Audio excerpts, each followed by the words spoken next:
Entering the gate of knowledge through Universitas Negeri Jakarta, you will experience a unique atmosphere where multicultural perspectives meet in academic practices.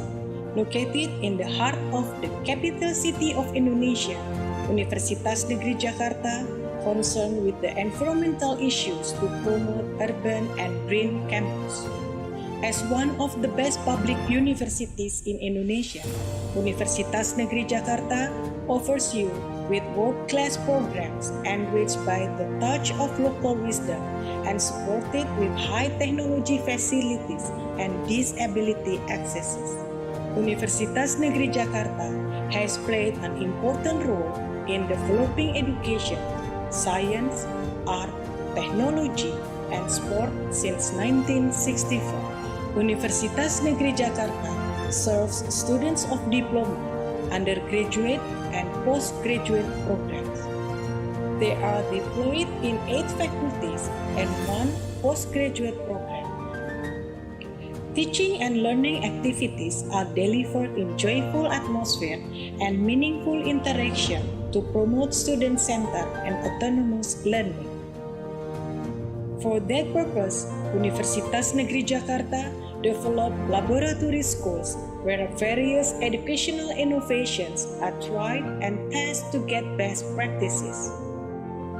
In the sphere of sports sciences, modern sports stadium has been built, equipped with modern and high-tech sport facilities. To achieve Universitas Negeri Jakarta vision to go global, various international programs has been conducted comprising such as student mobility program, lecturers exchange program, and various international seminars. In line with this, Universitas Negeri Jakarta keeps on developing both international program and infrastructure facilities to achieve Universitas Negeri Jakarta vision to be reputable university in Asia.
This is the first step of a smile.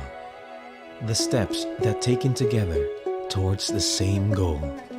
We walk with determination to reach every corner of the country. Now and then, BRI, Pegadaian, and PNM strides on. Together, we bring changes as one entity. Changes that brings you closer to us.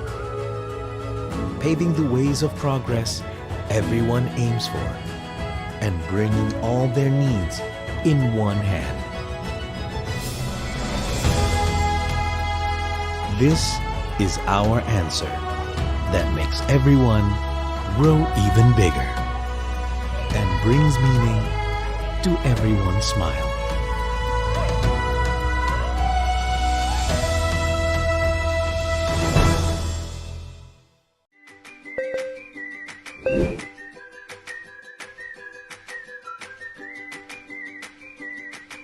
Game terus, sepeda terus, Wah, daster terus, Mas bobanya satu ya. boba terus, terus.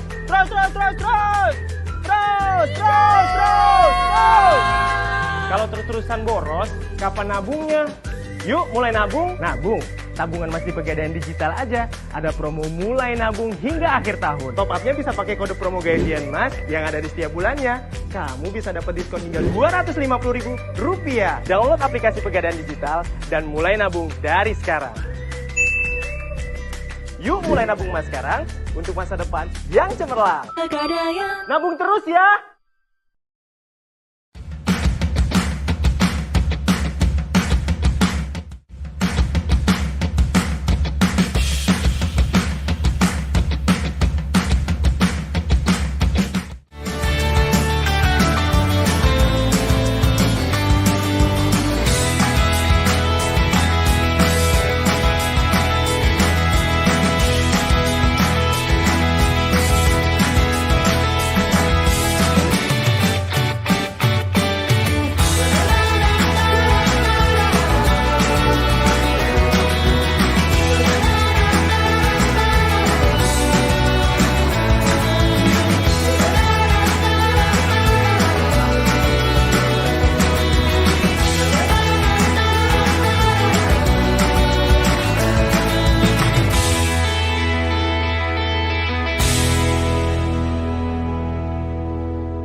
cepat, hidup lebih hebat. Dimanapun kita berada, kita semua sama, berlari penuh semangat. Chase a dream in every day we live in.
Ladies and gentlemen, International Conference on Management, Business and Accounting 2022 is about to Recording in commence in a few progress. moments. We kindly request you to turn your camera on, mute the microphone during the sessions. You may turn on your microphone when it comes to the main agenda.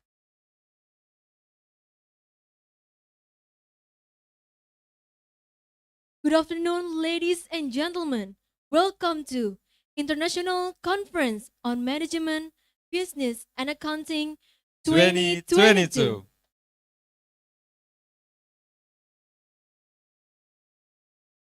The Honorable Professor Dr. Erkan Geges, Rector of Istanbul Arel University, Turkiye, Professor Dr. Ali Akdemir from Istanbul Arel University, Turkiye, Professor Chun Wei Remenlin from Asia University, Taiwan, Professor Wing Kung Wong from Asia University, Taiwan, Professor Mamun Alan from University of Jordan, Jordan, and from our home country, Professor Dr. Nurul Indarti from Universitas Gajah Mada, Indonesia.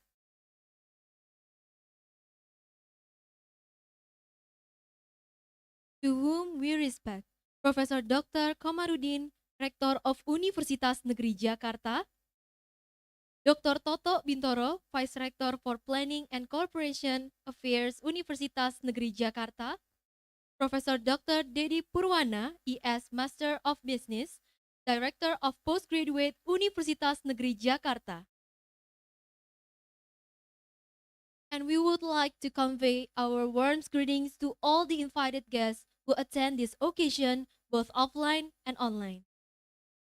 We would like to thank our sponsors, PT Bank Rakyat Indonesia Persero Tbk, PT Pegadaian Persero, PT Jaya Konstruksi Manggala Pratama, PT Bank Mandiri Persero Tbk. It's an honor for us, Victorio Kusumosidi and I, Rizky Amalia of Universitas Negeri Jakarta Student Ambassadors, to host you on this occasion. Ladies and gentlemen, the International Conference starts with the first agenda, singing the Indonesia National Anthem, Indonesia Raya. Followed by Mars Universitas Negeri Jakarta. Please rise.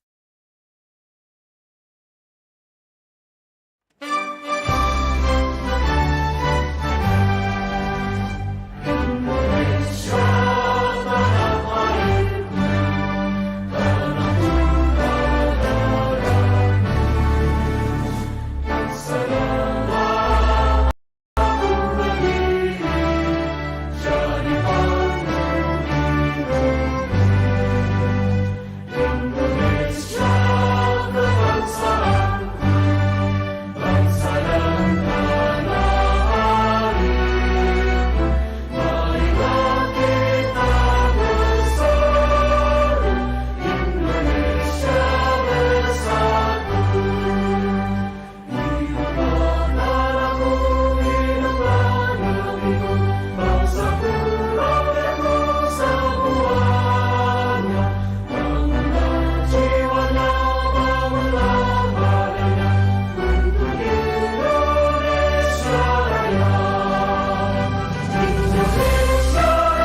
Thank you. Please be seated.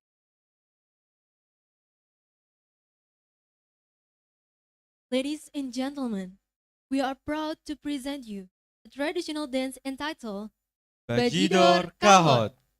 Bajidor Kahot is a Sundanese dance from West Java, Indonesia, which combines the dance movements of Ketuk Tilu and Jaipongan as the basic of its motions. Bajidor Kahot dance doesn't optimize shoulder movement as the Jaipongan and Ketuk Tilu does. In this dance, hips, arms, shoulders, head, hands move dynamically. The footsteps also incorporated into the dance. Ladies and gentlemen, please enjoy the performance.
Mengabdikan di pahit wajah dandanan negeri di tandingan kono gelis rengkap merenang kabeng makmana duh gending di panggung sok garepek kapati ngerti tepak tendang ngajak hikmah aduh mati ngajak lucu istimewa tumpah hidup pada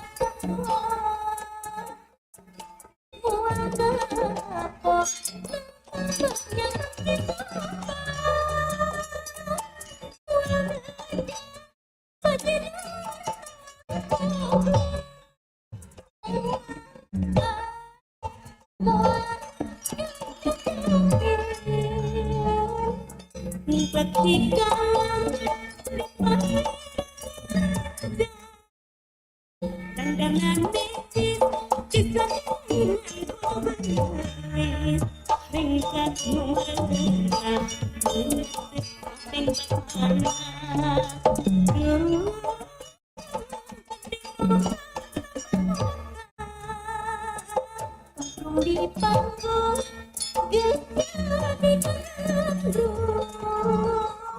perkara retek dapat dengar kene tepak tendang ngajak engkau aduh manis iri ngajak lucu di pesta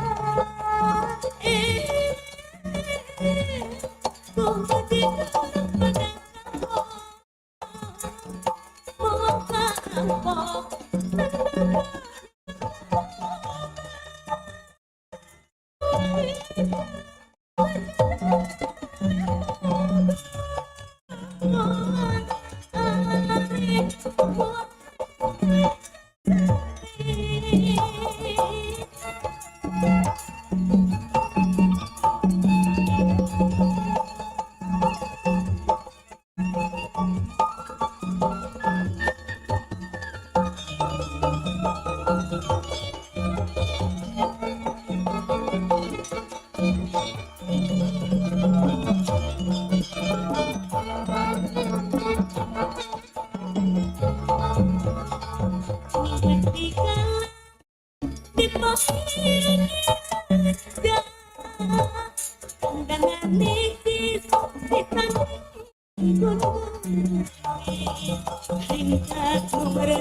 panggung gitar di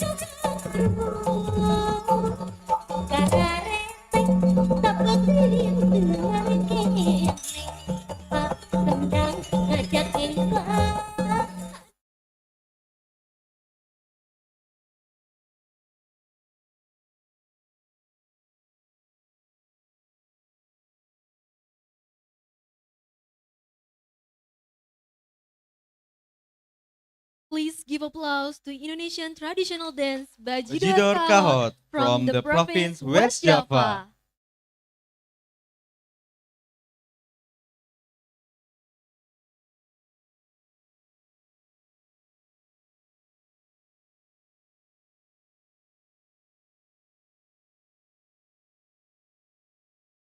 Ladies and gentlemen, let us hear the greetings that will be delivered by Professor Dr. Dedi Purwana, ES Master of Business, the Director of Postgraduate Universitas Negeri Jakarta. To Professor Dr. Dedi Purwana, the time is yours.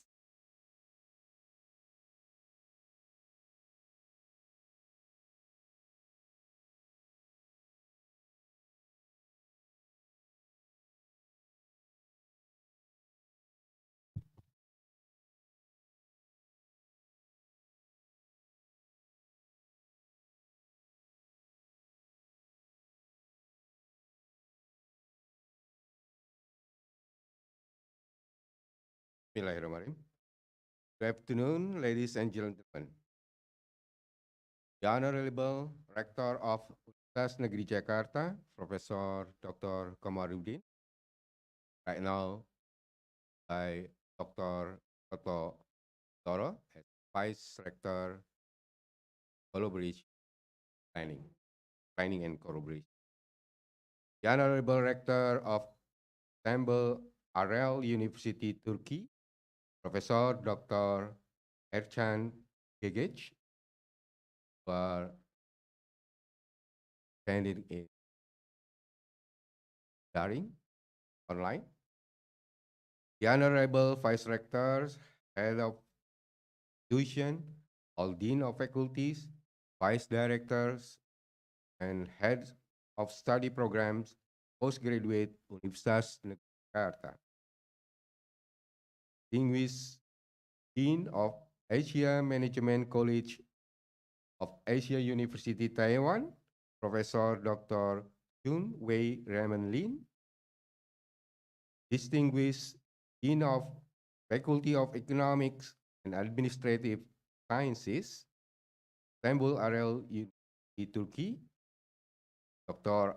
IC-MBA, all distinguished speaker, keynote speaker, and participants. Greeting from Jakarta, Indonesia.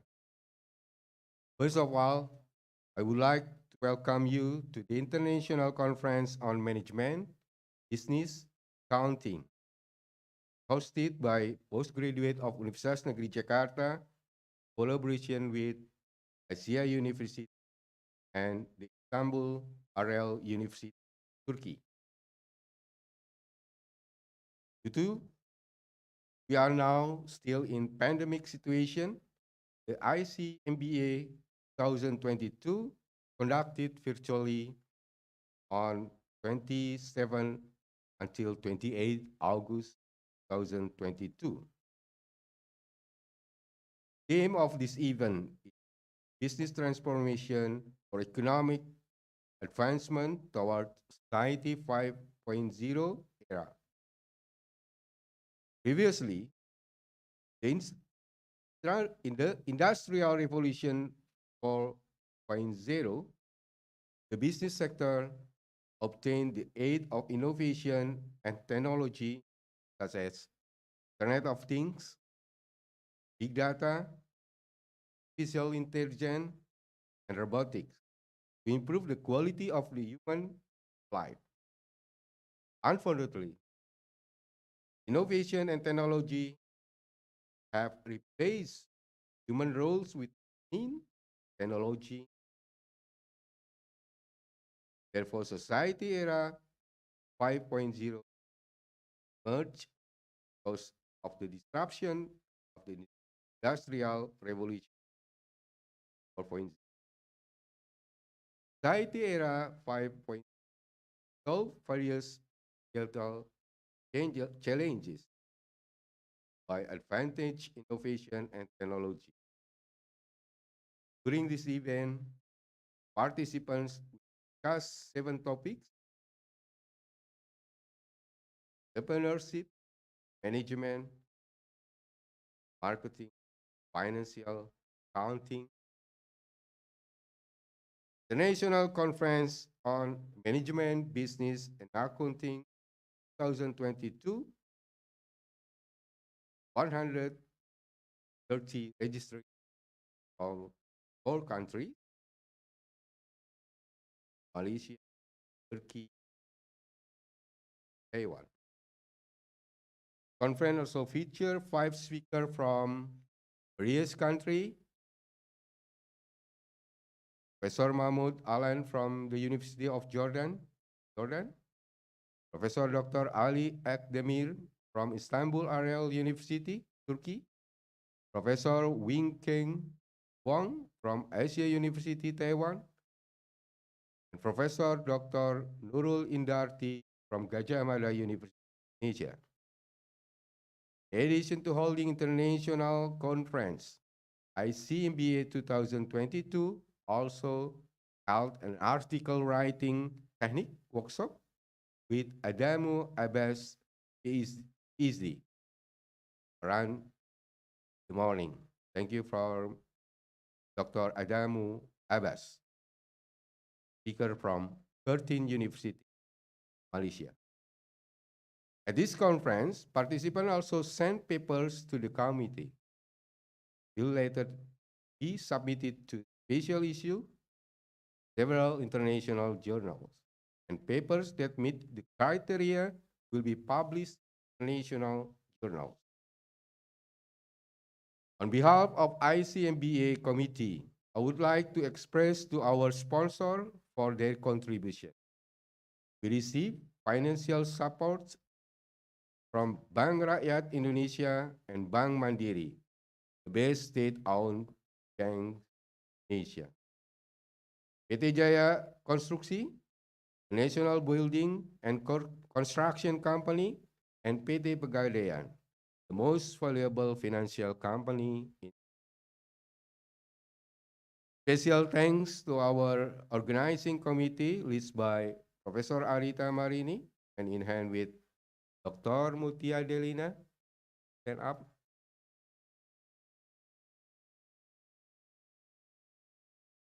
Ade Dwi Utami PhD.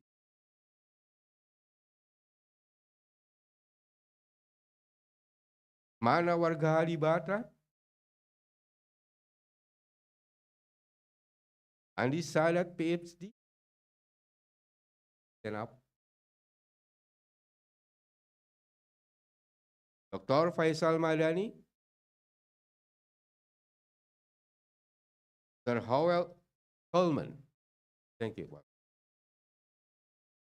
And all members of organizing committee who have made this conference run. Finally, we hope the conference will widen your horizon provide a platform to share ideas. Best of luck to all presenters, and I hope that you will have fruitful discussion. Finally, we look forward to your participation 2022 next year for the second the National Conference on Management Accounting 23. Thank you very much. Good afternoon.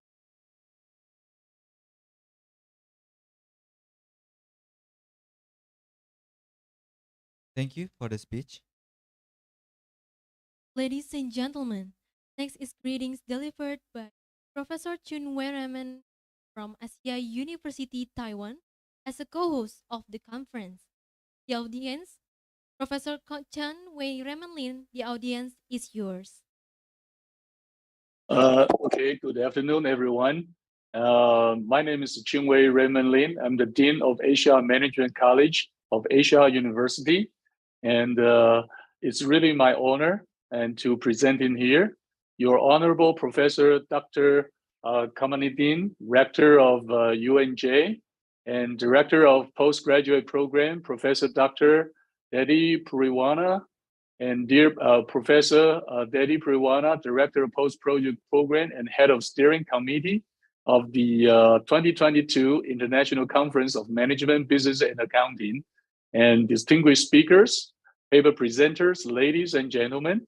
And, when I received the invitation from Dr. Puriwana, and I think it's really a great coincidence and pleasure that under the AMC, we have 5 departments, namely the business administration and accounting information, finance, finance law, and the leisure recreation management, which are all coincident, similar to the conference, the name, which is the International Conference of Management, Business, and Accounting. So it's matched perfectly.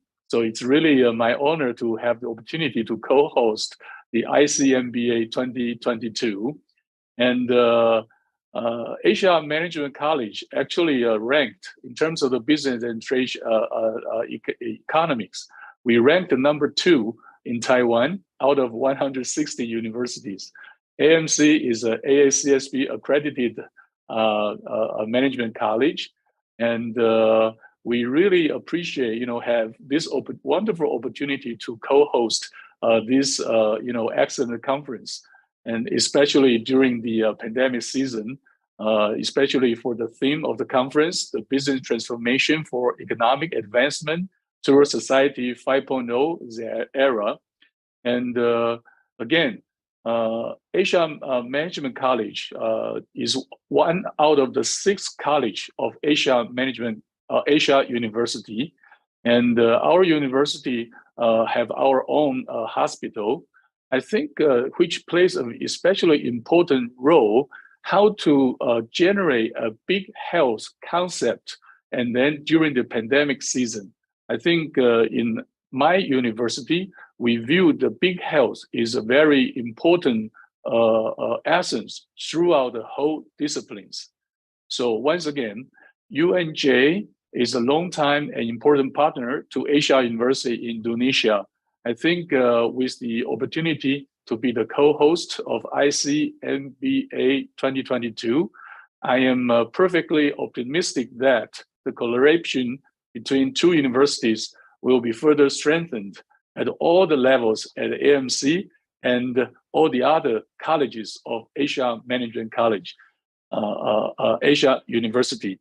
And lastly, I wish all the honorable participants can have a fruitful accomplishment from the conference and stay, most importantly, healthy and energetic always. Thank you very much. Thank you.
Thank you for the greetings, Professor Chun-Wei Raymond. Ladies and gentlemen, now we are coming to the next co-host of the event, Professor Dr. Erkan Geges, Rector of Istanbul Arel University, Turkiye. Time is yours, sir. Thank you very much. Dear Honorable Rector, dear Deans and distinguished participants, welcome to the International Conference on Management, Business and Accounting, organized with the cooperation of our university and Universitas Negeri, Jakarta. Perhaps the only positive legacy of the COVID-19 pandemic has been to develop our international cooperation with the opportunity provided by online systems. With the changes caused by COVID-19, business world has also undergone a great transformation and evolved into Society 5.0. The main theme of our Congress we will hold today is the age of Society 5.0.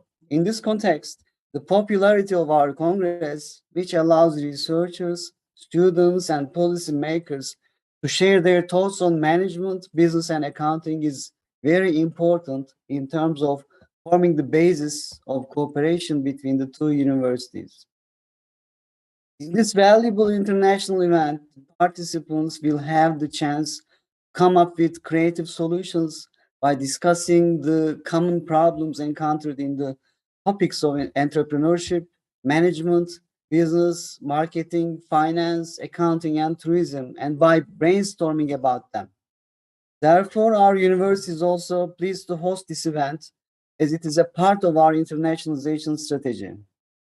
I would like to thank Assistant of Vice Rector for Planning and Cooperation Affairs, Mutia Delina, and Istanbul Arel University Assistant Dean, Associate Professor Aylin Erdoğdu, for their hard work in establishing the co-hosting. I hope that the conference will further strengthen the relationship between both our countries and universities, and I hope that it will be beneficial and productive for all participants. I hope that we will meet in new collaborations. Thank you. Why do we dream? To be more free or to change the future? Imagination is perhaps the only thing we need for success. Tuba is one of those who thinks just like that. She wanted to be a doctor exactly 5 years ago. Her dream? Finding a cure for ALS. Why not? Meanwhile, Polina is from far, far away. She is from Kiev. She wants to set up her own classical music radio station in the city where she was born. This is the first song she's going to play. Let's go to the kitchen for another dream. Here is Michel. His aim is to open the best fusion restaurant in this country. By the way, menemen will be at the top of the menu, and also with onions. Let's tell another dream. Gülşah is working on reliable test kits. We really need this, Gülşah. Keep working. Keep working. How about one last dream? Here is Almas. On the one hand, she's preparing for the exam. On the other hand, she's experiencing her future to decide on the department she will choose. This is Istanbul Arel University. This is where a world of dreams comes true.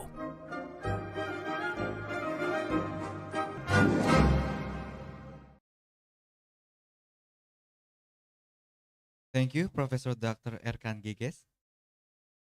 Ladies and gentlemen, now we will come to the opening remarks from Rector of Universitas Negeri Jakarta, Professor Dr. Komarudin.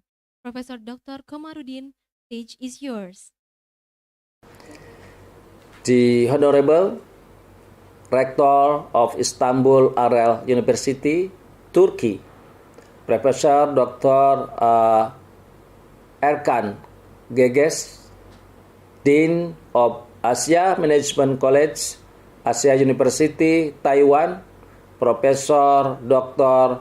Chun-Wei Raymond, Head and Secretary of UNJ University Senat, all Vice Rector Universitas Negeri Jakarta, Director and all Vice Director of Postgraduate Program UNJ, Dean and Vice Deans of Universitas Negeri Jakarta, Head of Institution UNJ, Department Heads, the distinguished keynote speakers, invited speakers, and workshop facilitators, all audience, ladies and gentlemen.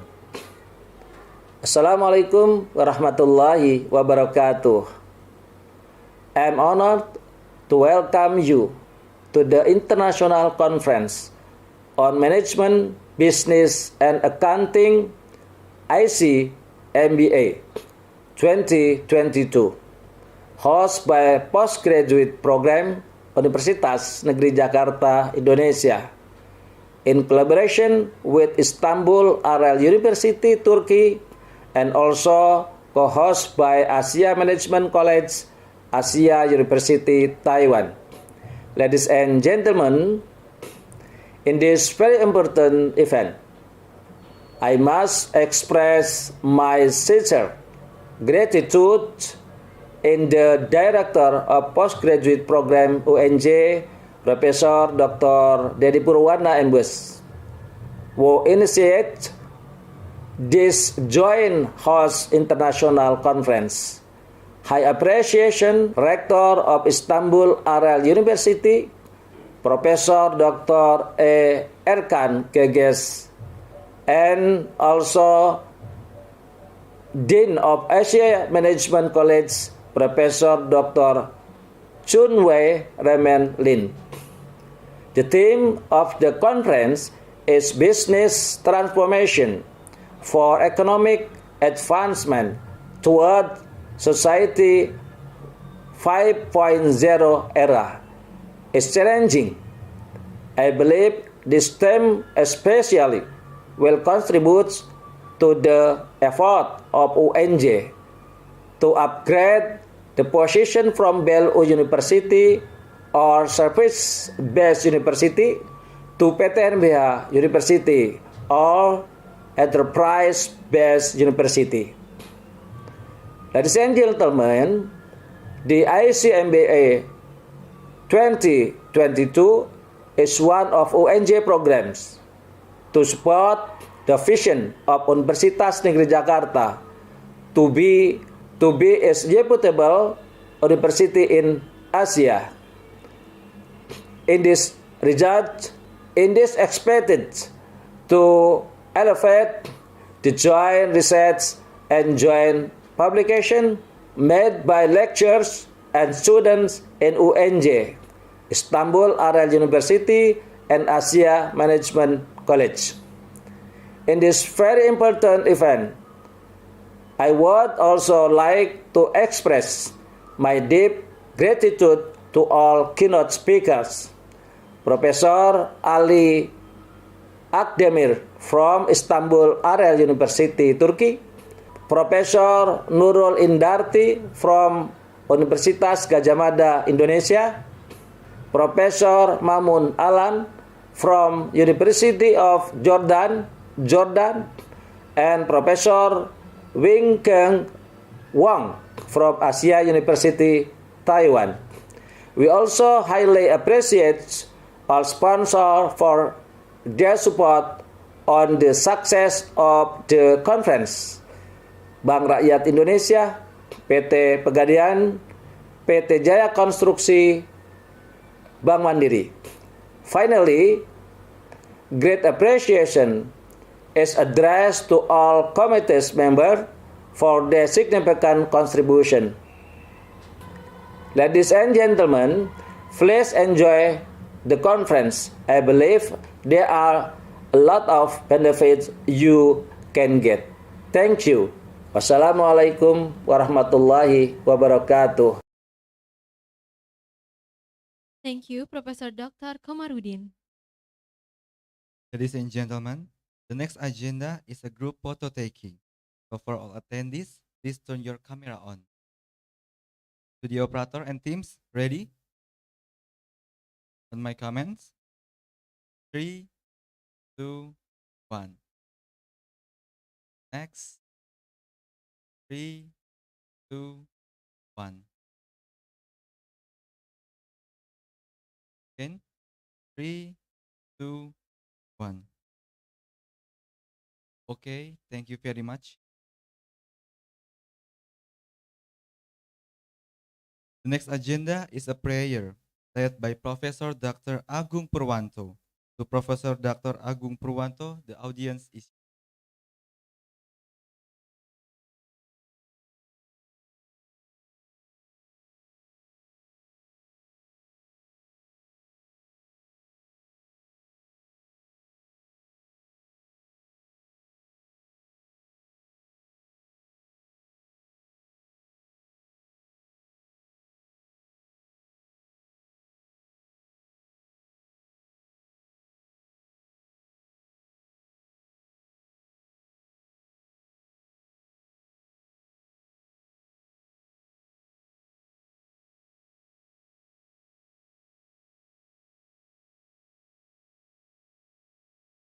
Assalamualaikum warahmatullahi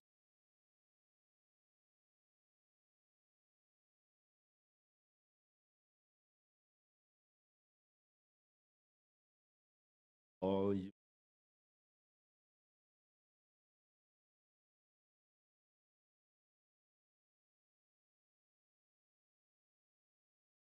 A'udzu billahi minasyaitonir rajim.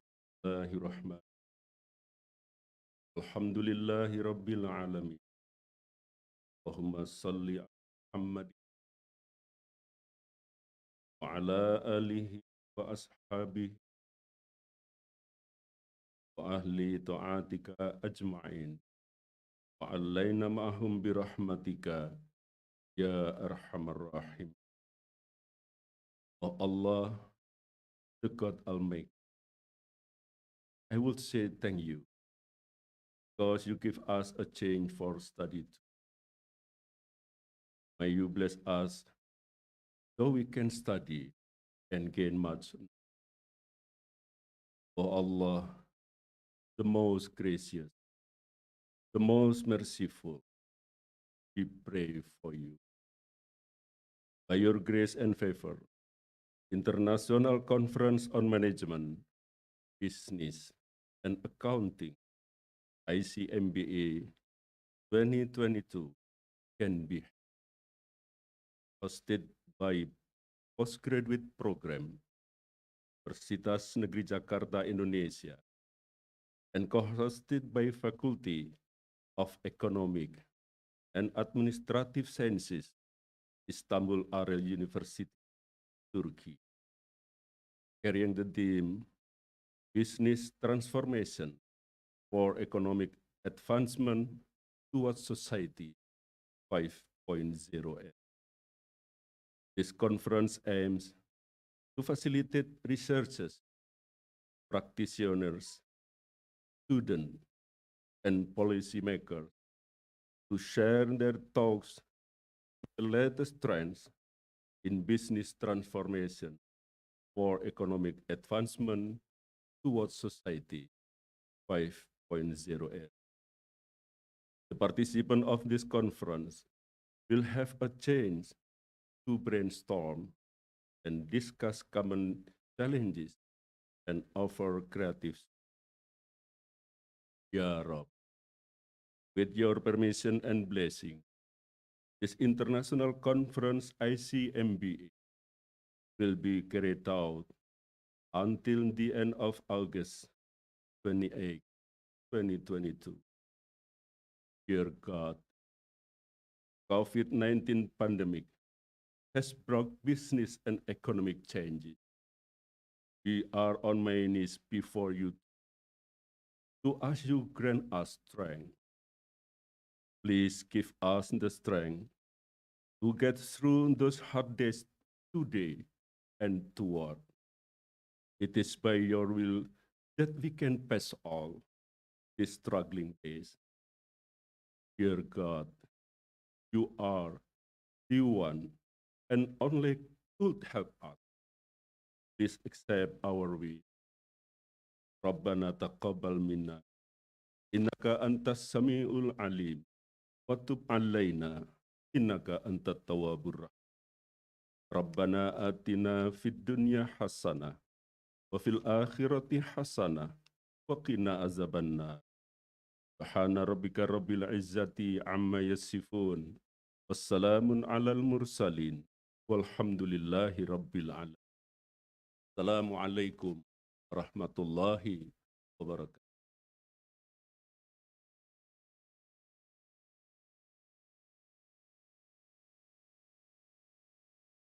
Thank you, Professor Dr. Agung Purwanto. This is the first step of a smile. The steps that taken together towards the same goal. We walk with determination to reach every corner of the country. Now and then, BRI, Pegadaian, and PNM strides on. Together, we bring changes as one entity. Changes that brings you closer to us. Paving the ways of progress everyone aims for. And bringing all their needs in one hand. This is our answer that makes everyone grow even bigger and brings meaning to everyone's smile.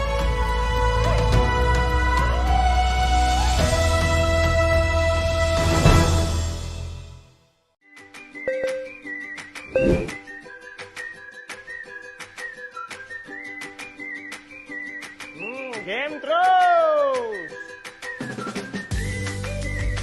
Sepeda terus. Daster terus. Mas, bobanya satu ya. Boba terus. Terus. Terus, terus, terus, terus. Terus, terus, terus, terus. Kalau terus-terusan boros, kapan nabungnya? Yuk mulai nabung, nabung. Tabungan Mas di Pegadaian Digital aja. Ada promo mulai nabung hingga akhir tahun. Top up-nya bisa pakai kode promo gajian Mas yang ada di setiap bulannya. Kamu bisa dapat diskon hingga Rp250.000. Download aplikasi Pegadaian Digital dan mulai nabung dari sekarang. Yuk mulai nabung Mas sekarang untuk masa depan yang cemerlang. Pegadaian. Nabung terus ya.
cepat, hidup lebih hebat. Dimanapun kita berada, kita semua sama, berlari penuh semangat. Chase a dream in every day we live in.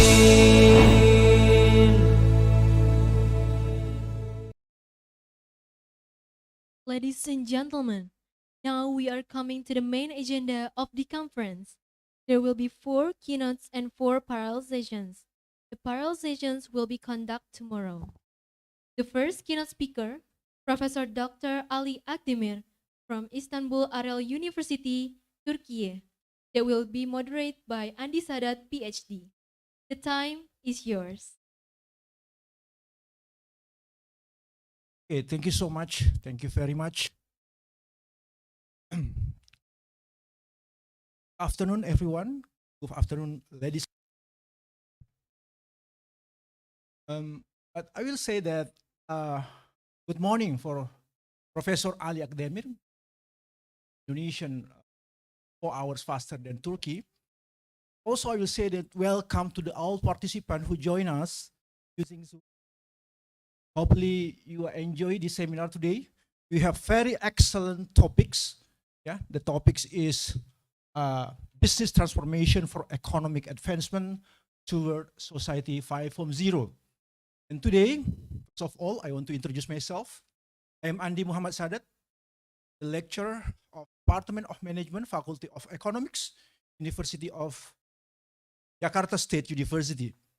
And today, I will be your guidance. I will be moderator, and hopefully you will be have engagement to this discussion today. It's very interesting topic. And okay,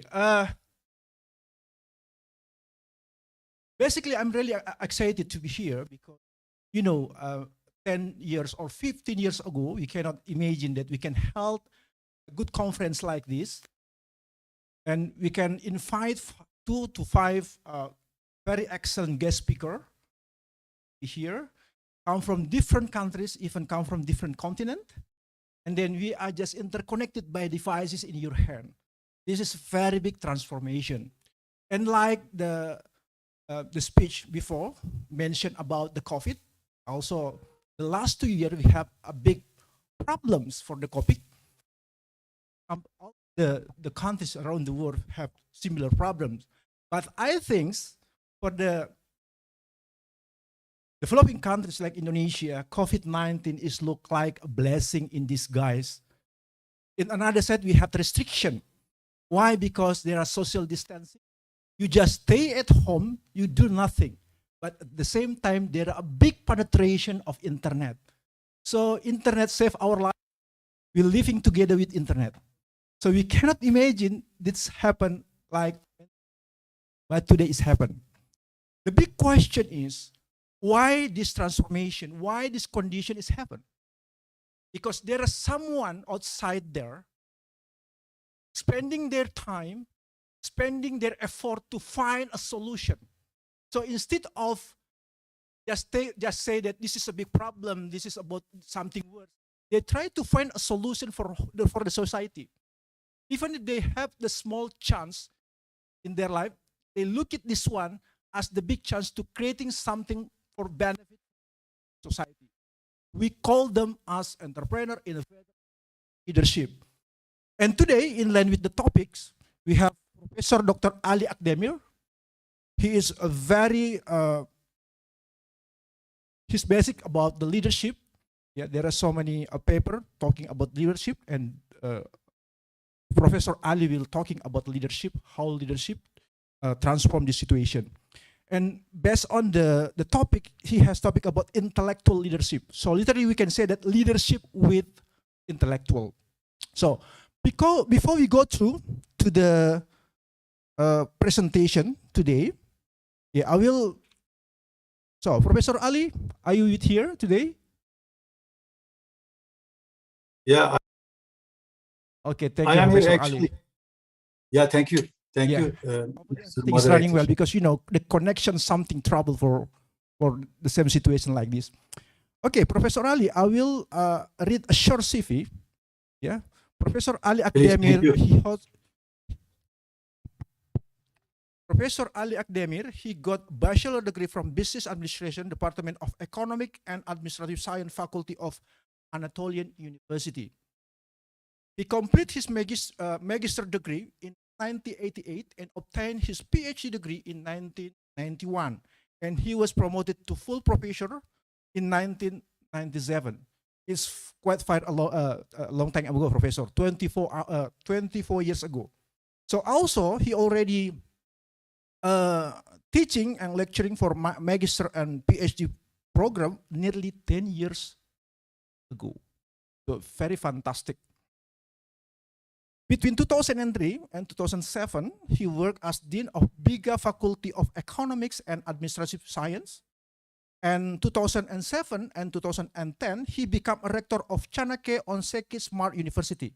Professor, you can fix my spelling later. He was the chairman of many national and international conferences and he has more than 100 articles, also to be advisor for 100 theses.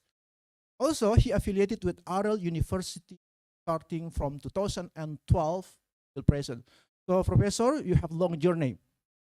And again, Professor Ali Akdemir, in this first session, we have 60 minutes and then 45 minutes for you.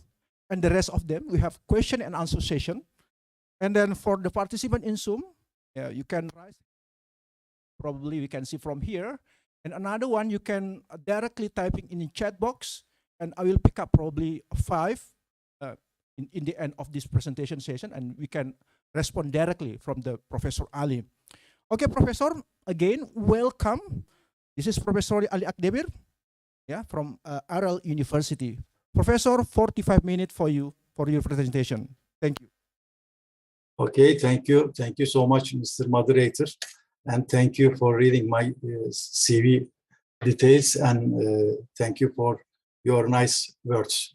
As you can see, we sacrifice ourselves to the university and science. After excellent presentation of opening ceremony and opening speech by rectors of universities, co-host universities, and managerial representatives of universities. Good morning and good afternoon, everybody, and thank you for coming and joining us from different universities around the world, different countries with different time schedules. That's why on purpose, knowing I said good morning and good afternoon, just like Mr. Moderator did. Welcome to our session of this international event called International Conference on Management, Business and Accounting, organized by 3 co-host universities. Universities Negeri, Jakarta, Indonesia, Asian University, and Arel University, Istanbul, Turkiye. Once more, on purpose, I said Turkiye, because Turkiye is not Turkey. Turkey is not Turkiye. Turkiye is Turkey. Almost in addition to this, almost a couple of months ago, Turkish government made a decision that our country, Turkiye, must be called, designated as Turkiye. That's why all of us have to obey this decision due to government decision. Turkiye is Turkiye.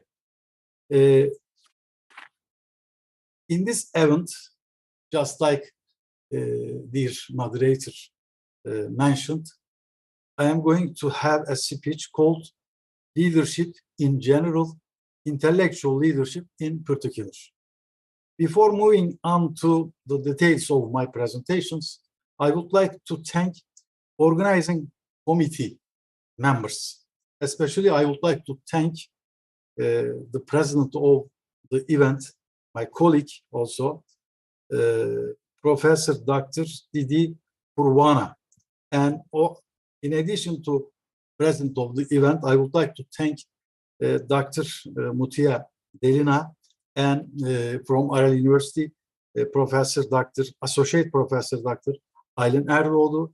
And also I would like to thank the other members of organizing committee. Also, I like to thank rectors and presidents of universities for organizing such an online international conference and inviting me as a keynote speaker.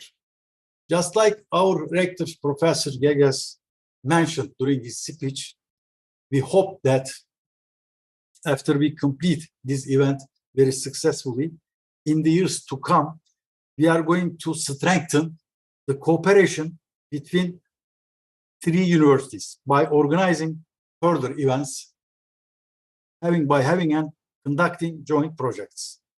Now, it is time to give some important parts, dimensions of my presentations. Just before doing that, roughly, I like to speak of some slogans, some mottos, and some general depictions, descriptions, and definitions of leadership in general, intellectual leadership in particular. Please, let's try to reflect, share my screen. Probably one of our colleagues is going to help me during my presentation to reflect slides. Probably Miss Idam is going to help me. I'm waiting for reflections. Okay, thank you. Actually, I'm going to follow my slides before me, and simultaneously, I request from Miss Idam to reflect my slides simultaneously. Okay, wait for now. First slogan or motto of the presentation developed by myself. Organizations, companies, firms, cities, international organizations, non-governmental organizations, countries must be led, management ruled by leaders and intellectual leaders. It means managers and administrators must be first leaders, and then leaders must be intellectuals. As people who work on management and leadership, we think that everything in the world, success or failure, depends on leaders, first of all. That's why we think like this, leadership, and depending on this perspective, intellectual leaders must manage organizations to reach organizational goals or goals of city, goals of countries, no matter what the organization is. Go ahead, please. Of course, some other profession representatives, they think that everything depends on engineering, depends on innovation, depends on medicine, depends on medical doctors. Of course, these perspectives as well may be true to some extent, but in order to reach entire goals, entire visions, leadership, especially intellectual leadership, is essential for success. Now, it is time to have some definitions and descriptions of leadership and intellectual leadership. Most generally, leadership can be defined as ability and art to influence others, to reach organizational goals and visions, missions. This kind of definition of leadership is very common. Everybody knows very easily, remembers. Leaders are actors, people who remove the barriers and obstacles which prevent and keep ordinary people from reaching upper goals, results. Leaders are sometimes appearing in difficult times of crisis. Leaders tend to pave the way for followers who work with them in order to help them get new goals and visions, to help them get upper top level capacity. Go ahead, please.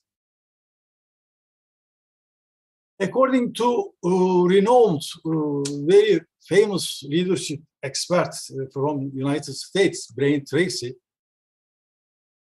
leadership must be defined and described as art and ability to get extraordinary organizational results from ordinary people. He thinks that it is very easy to get extraordinary outcomes from extraordinary people. What is important is to be able to get extraordinary results, extraordinary profit from ordinary people. That's why leadership important. When leaders' teammates fail to reach the desired outcomes and do something, it means leaders fail to reach goals and are unsuccessful. It means, in addition, successes and failures depend on leaders, contrary that what some people think. Go ahead, please.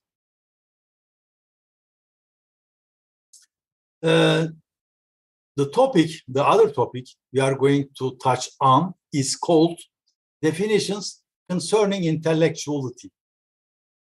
Someone that does not basically aim at practical goals, but rather enjoys art and science or is interested in the speculation of metaphysics.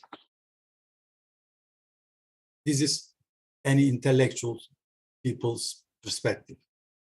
One, any intellectual who proclaims, manifests, my kingship is not of these worlds. Kingdom. Intellectuals don't tend to aim earthly objectives. That's why sometimes leaders, especially intellectual leaders, are described as people of different planets. Go ahead, please. Intellectual explains and represents an opinion or is a representative of a particular group, and their name delivers a message, perspective, attitude, and philosophy. Go ahead, please. Without economical, ideological, and managerial anxiety, expectation, an intellectual is known to deal with the thought process, both professional and social topics of reading, writing, and reviewing. It means the interest areas, fields of any intellectual are reading, writing, discussing, reviewing, and criticizing. It means, once more, intellectuals are interested in mostly reading, writing, discussing, reviewing, and criticizing. Intellectualism is a biological potential above the average man's possession and a universal attribute, but may also be formed according to a culture's needs. A culture socialized and equipped to create a thought process as well as a defense mechanism.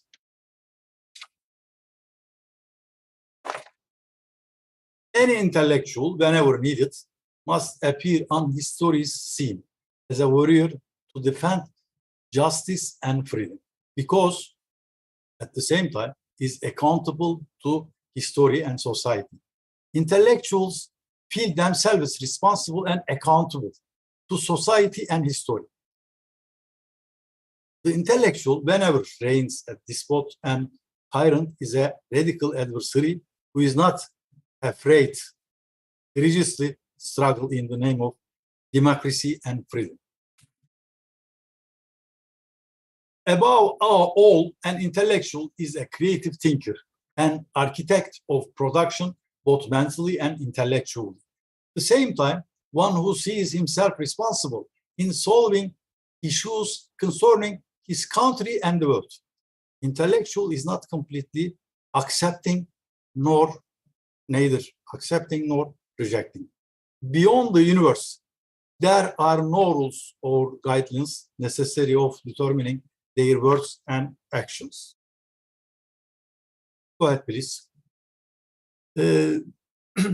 Intellectual people or intellectual leaders have manifestation in a spirit based on opposition.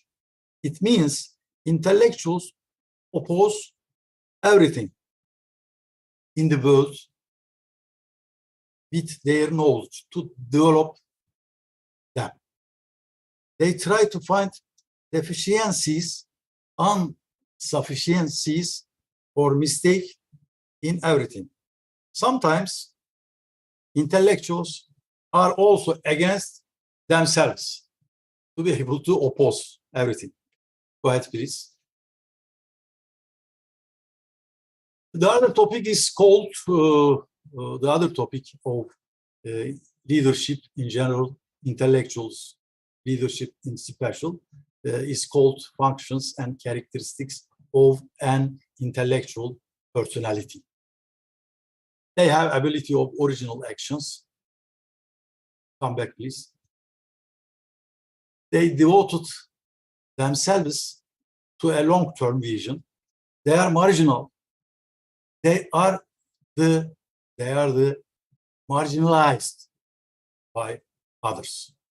They have willpower, a lifestyle that expresses freedom and totality, prefer a lifestyle that includes education and freedom. They distance themselves to traditions and customs because they try to be universal. They try to be a meritocrat instead of being a mediocre. That's why they attack mediocrity and cliches. Go ahead, please. A character of mental potential and ability to bring forth new acts. They deem themselves as special protectors of truth, justice, worldly principles, or ethical standards. True intellectuals are those risking to be burned at the stake, sent into exile, crucified, and ready for any best. Go ahead, please. They have the ability to affect others by their characteristics, actions, achievements, and goals. Very famous definition of leadership. Leadership roughly can be defined as ability to influence others with mostly leadership, personality power, and knowledge power leaders may have. Having this ability persuades the viewer to work on the act of giving willfully to others, and doing so will ensure themselves a desirable end.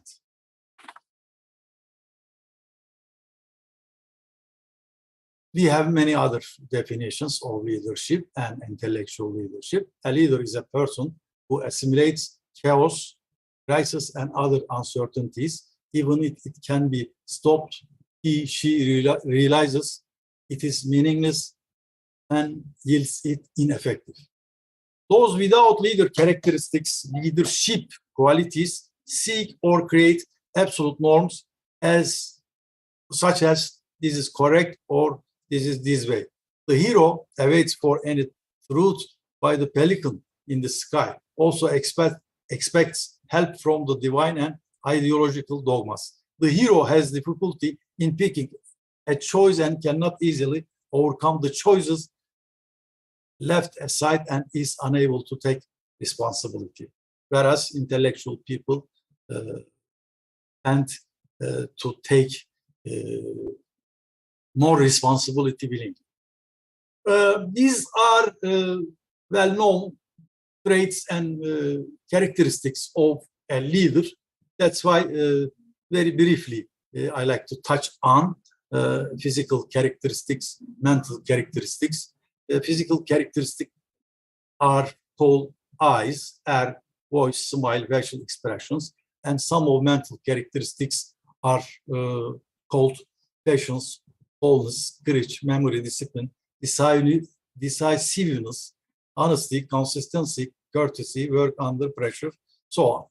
Go ahead, please. Okay, now it is time to evaluate and assess traditional discussion, very classical comparison of leadership and intellectual leadership. I think that explanations and statements here of differences between an administrator or manager and a leader administrator reflect classical perspectives, classical points of view. Whereas I claim that there is no difference between leadership and management. I think that leadership and management are intertwined with each other. That's why I think that leadership and management are the same as each other. Because let's remember, one of the important tasks any manager must have is called leadership, leading. That's why comparing leadership and management is not meaningful, is not significant. Only thing we can compare is management with leadership quality, management without leadership quality.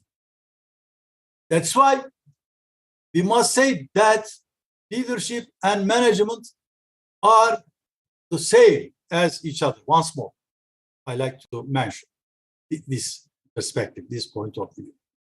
That's why any leader who work for any organization must be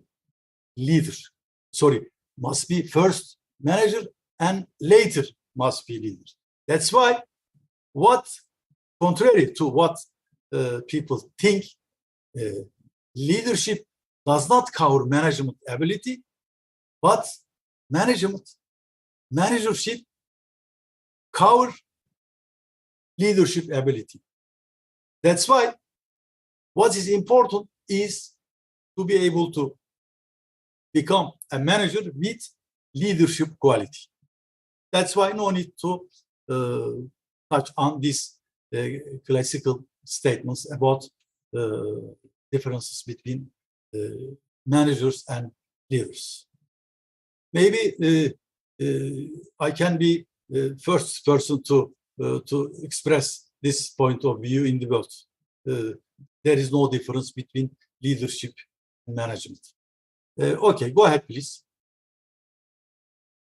Now, some traits or definitions of descriptions, depictions of intellectual leader. With the transference to knowledge, community comes knowledge, skill and intellectual awareness, and the increase of skillful and professional workers, thus creating a demand for intellectual leaders with advanced thought power. In general, leadership requires adding vision. Leader has a group of followers. A leader carries an organization to the next level. On the other hand, intellectual leaders elevate technical skills. They have superior managerial skills. They have comprehensive language skills. They have personal wealth and maturity. They have unity and harmony. And they have creative thought in the cognition of the future. Visionary focus on love and peace, just like intellectual. Okay, go ahead, please. Let me give you an example of intellectual leadership from Turkey. The most important condition in winning over a community is to understand the hearts of people. Leaders, especially intellectual leaders, are called, designated like this. The best example given is Atatürk. A man, Atatürk, raised from within the community and analyzed their thoughts, ideals, and dreams. In short, Atatürk determined the needs of his people by reading their hearts. Being emotional,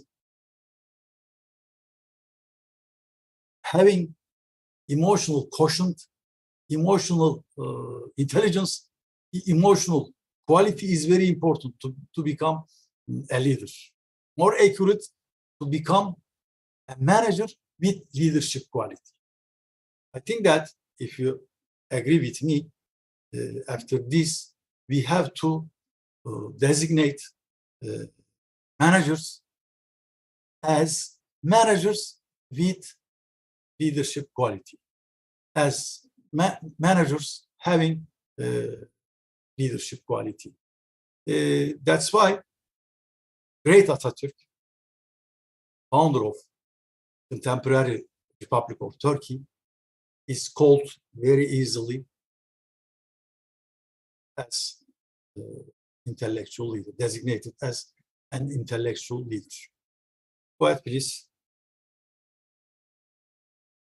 Some other traits and characteristics are called intelligence, representation, verbal expression, written expression, trial, influence others' success, the art of persuasion, to be logical, decisive, and consistent, to be analytical with a synthesis spirit, to have general knowledge, and are needed skills for intellectual leaders of the knowledge area.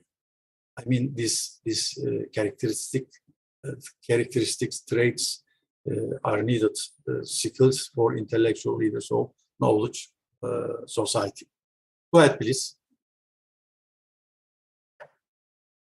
Intellectual leadership is a term that realizes a company's intellectual set, which is company position, company accomplishment, management and organization experiences, and how ready they are for the future. Okay, go ahead, please. As an entrepreneur or administrator, to voice out anxiety regardless of economics and administrative worries and or compensation. A person who strives to render sovereignty through justice, equality, freedom, merit, and continual development in society and organizations. All intellectuals in the world are interested in justice, equality, freedom, merit, and continual development in society and organizations.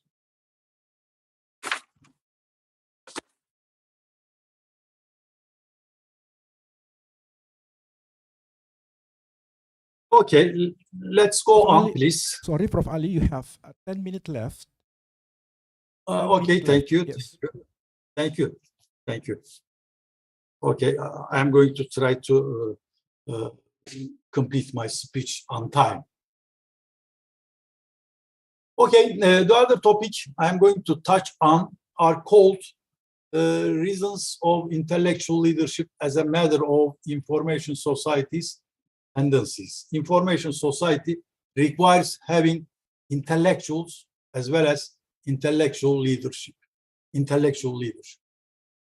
addition to the agricultural, industrial, and information communities, a new group must be added onto these descriptions of communal networks. That being that the intellectual community, consequently, intellectual leadership is needed to create the intellectual society, as well as having agriculture, that's real knowledge society. We have to have intellectual society. Intellectual society as well requires intellectual leaders. Otherwise, to be able to employ intellectuals as leaders in general, as intellectual leaders in particular. That's why what we need after this information age, we need a new age called intellectual age or intellectual society. In the information society, instead of producing property, it produces information. Thus, the company ascends forward-yielding diversity and creativity, and in turn leads to inevitable perfection. The intellectual's experience is therefore mandatory in directing reform, diversity, and creativity. Okay, go ahead, please, in order to complete my speech on time. Okay, some discussions of information age and in context of intellectual leadership, knowledge systems workers are difficult in dismissing. They expect more care and understanding. At this point, I like to ask you, what does this expression mean? This expression tries to talk about some new generations. We call them Generation Y members, Generation Z members. That's why without intellectual leaders, without intellectual leadership, it is impossible to be able to affect, influence members of Generation Y, Generation Z. As we always defined the leadership ability to influence others as leadership, in order to affect Generation Y members, Generation Z members, leaders must have intellectual capacity. Otherwise, with only charisma and role power or personality power, it is impossible to be able to influence Generation Y members, Generation Z members. That's why, once more, we need leaders, we need managers, we need managers with leadership quality, we need managers with intellectual leadership qualities. Otherwise, in order to be employ members of Generation Y and Generation Z permanently, it is impossible to be able to employ Generation Y members and Generation Z members. Knowledge system workers prefer work in a creative position that is flexible rather than routine work. Also, they negate any type of supervision. Knowledge system workers are in a position to create change and in tune to the world realities. Also, Generation Y members, or interchangeably we call them knowledge system workers, they tend to work both alone or as a group. They love being a member of team. They have working together with each other. They have a philosophy of working with each other as a team. Okay, go ahead, please. The knowledge communities, people, consumers, and human resources cannot be controlled or influenced by authorities, status, and normative stress. That's why what knowledge communities, people are looking for is intellectuality. That's why I insistently say we must have leaders and intellectual leaders. Instead, having autocratic managers, they wait for administrators who are more ideal, social, metaphysical, and knowledgeable than themselves to control, motivate, and support. If we like to influence Generation Y members, Generation Z members to Ali, we have motivate. 5 minutes left. 5 minutes left. Okay, maybe I can exceed another 5 minutes, Mr. Moderator, forgive me. Okay, if administrators are unable to motivate themselves, those who are of dynamic human capabilities, then they will be unable to fulfill their goals, and therefore the organization will not prosper. Okay, let me try to shorten my speech. The knowledge community, go ahead, please. Go ahead. Among a leader's important duty, another duty, managers with leadership quality is to use individuals to the best of their mental capacity and to direct them in producing effective products and services. Go ahead, please.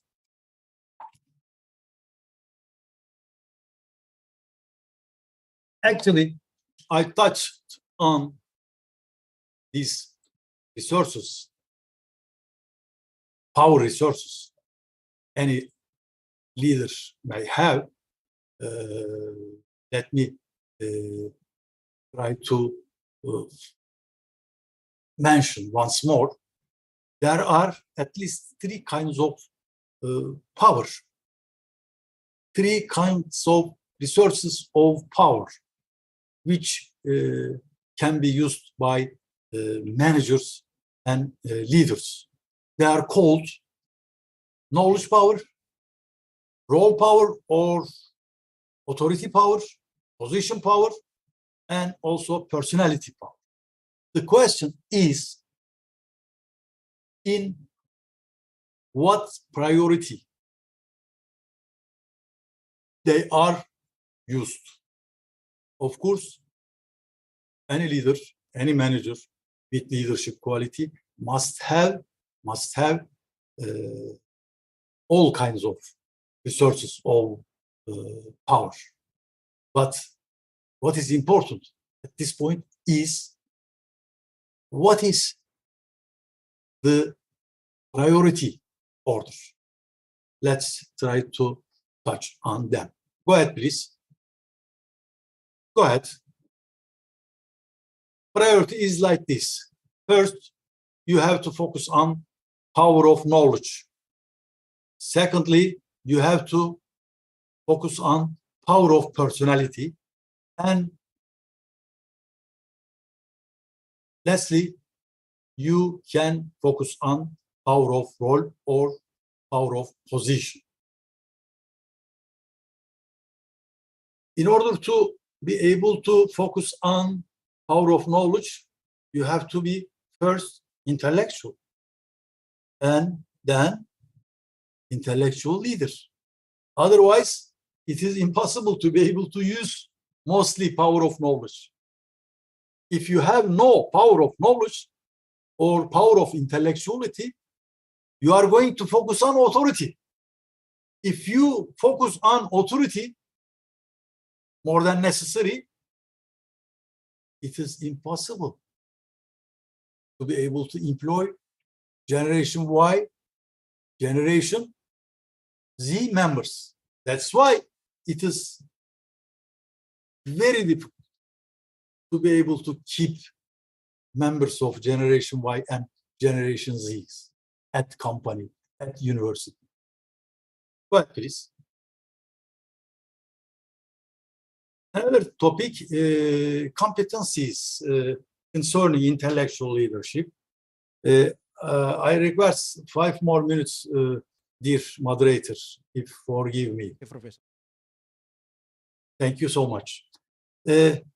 Just like total quality management has just all elements of quality are important, this perspective is true and valid for competencies as well. Intellectual leaders must be emotional, must be rational, must be social. Answer is the similar. They have all kinds of competencies to be able to direct the company or manage human resources. It means emotional quotient is required, rational quotient or IQ, you know, rational competence is called IQ as well. Rational competency, emotional competency, and social competency. 3 of them are required to be able to manage, affect Generation Y members, Generation Z members in general successfully. Go ahead, please. These are main elements of emotional competencies. They are called emotional self-realization, self-respect, self-establishment, independence, empathy, human relations, communal responsibility, problem-solving ability, stress resistant. You must, as a leader, as a manager with leadership quality, you must work under stress, flexibly under pressure also. Flexibility is very important. Goodwill, happiness, self-control is very important. Modesty, social ability, and communication. Go ahead, please. Originality with a logical, artistical, and philosophical outlook is another characteristic intellectual leaders must have. Go ahead, please. Transformation is very important. Transformation, the concept transformation gives a new shape to the group. In aspect, it is to reform the ideas, values, and needs of the community. Intellectual leaders cause transformation by the for action as follows. You know, this dimensions of transformational leadership. They are called individual interest, intellectual stimulation, provision of inspiration to influence by idealizing. Also, another thing I think we are going to touch on is called, go ahead, please. Really sorry, Professor. Okay, I am last slide. Okay, I am about to complete. Thank you. 2 minutes, please. Is it okay? For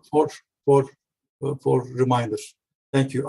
I'm going to complete. Sorry for exceeding my time. The intellectual must climb through idealism and to remain there.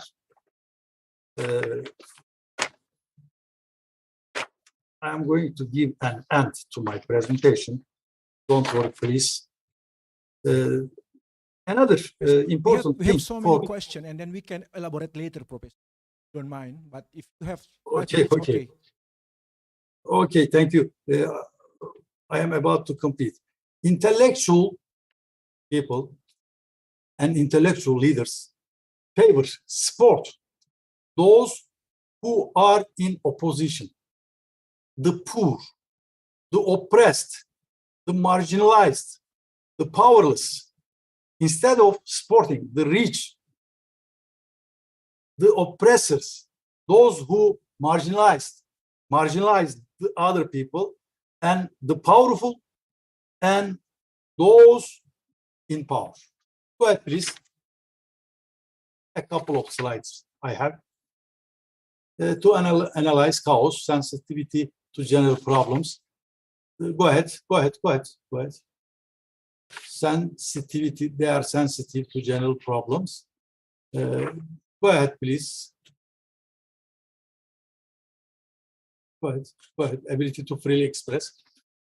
And you know what the functions of management are. They are called planning, organizing, staffing, directing, and coordinating, leading and supervising or controlling. Of course, directing or leading is about the function of management. That's why I said leadership and management is the same thing. Okay, go ahead, please. Some traits to develop intellectual capacity. They are called character power, vision, verbal skills, empathy towards societal problems, social problems, and responsibilities. Go ahead, and last slide. Or last slide. Go ahead, please. Come back. Last slogan. This is the last one, I think. Yeah, last one. Last slogan or motto of the presentation. It is same as the slogan before. Once more. Organizations, companies, firms, cities, international organizations, NGOs, countries must be led, managed, ruled by leaders, and especially intellectual leaders. It means managers and administrators must be leaders, leaders must be intellectual too. Thank you. Okay, for your thank you very talents. much, Professor Al. It's very nice presentation. There are so many concepts. There are so many things that we can improve our quality of knowledge about leadership. And here, according to Vetter Drucker, the difference between managers and leaders is managers is doing things right, but the leader is doing the right things. Everybody can to be a leader, but it's also very difficult. There are big challenge for them. Okay, let's go to the next session.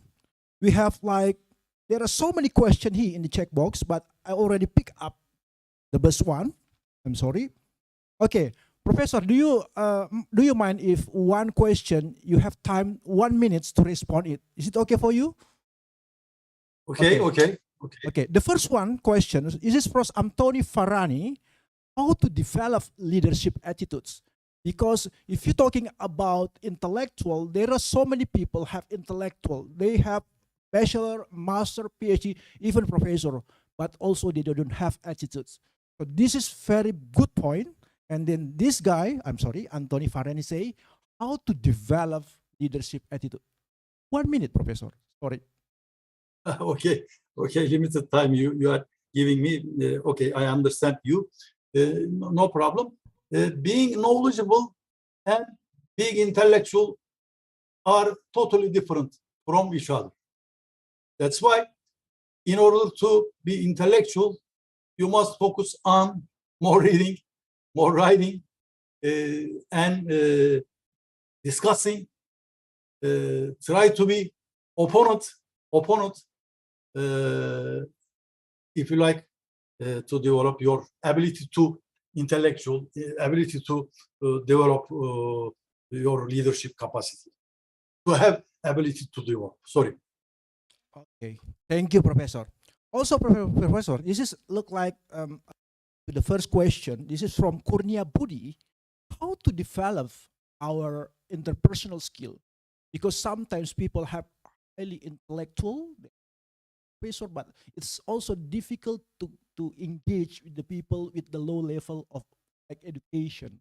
Because how to develop interpersonal skills according to your perspective? Yeah. Actually, during the presentation, I tried to touch on them. I said to be able to influencing others is very important step for being a leader. That's why you have to improve your intellectual capacity. It means you may be knowledgeable about your profession, but it is not sufficient to affect human resources, especially influence Generation Y members, Generation Z members. Without being, unless you are called intellectual, you have intellectual capacity, it is difficult to influence and have excellent relationships with your team members. Okay, Professor. Thank you so much. Okay, we go through to the third question from Pak Subroto, Mr. Subroto. You're talking about the digital leadership. Digital leadership right now is need a collaboration, and you need like communication skill, because we have to face of the multicultural. For example, here in Indonesia and you are in Turkey, how the good communication in terms of collaboration in digital era. I think that intellectual. We need digital leadership. How leadership deal with digital situation? I think that interactivity is very important for being intellectuals. It may be easy because intellectual people maybe focus on national values, but they can focus on international values as well, global values as well. That's why if we have intellectual leaders, we can solve the problem about digital interactivity, digital relationship with people coming from different cultures. Okay, Professor, thank you so much. Okay, the next one from Mr. Suham. Yeah, sometimes people say that everybody basically is a leader, and here Mr. Suham say how to become a leader in the classroom. In So the this is what?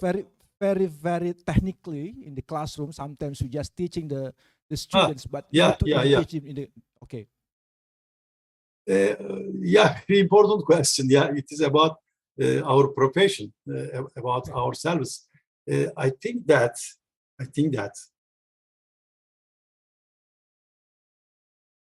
while trying to affect our students,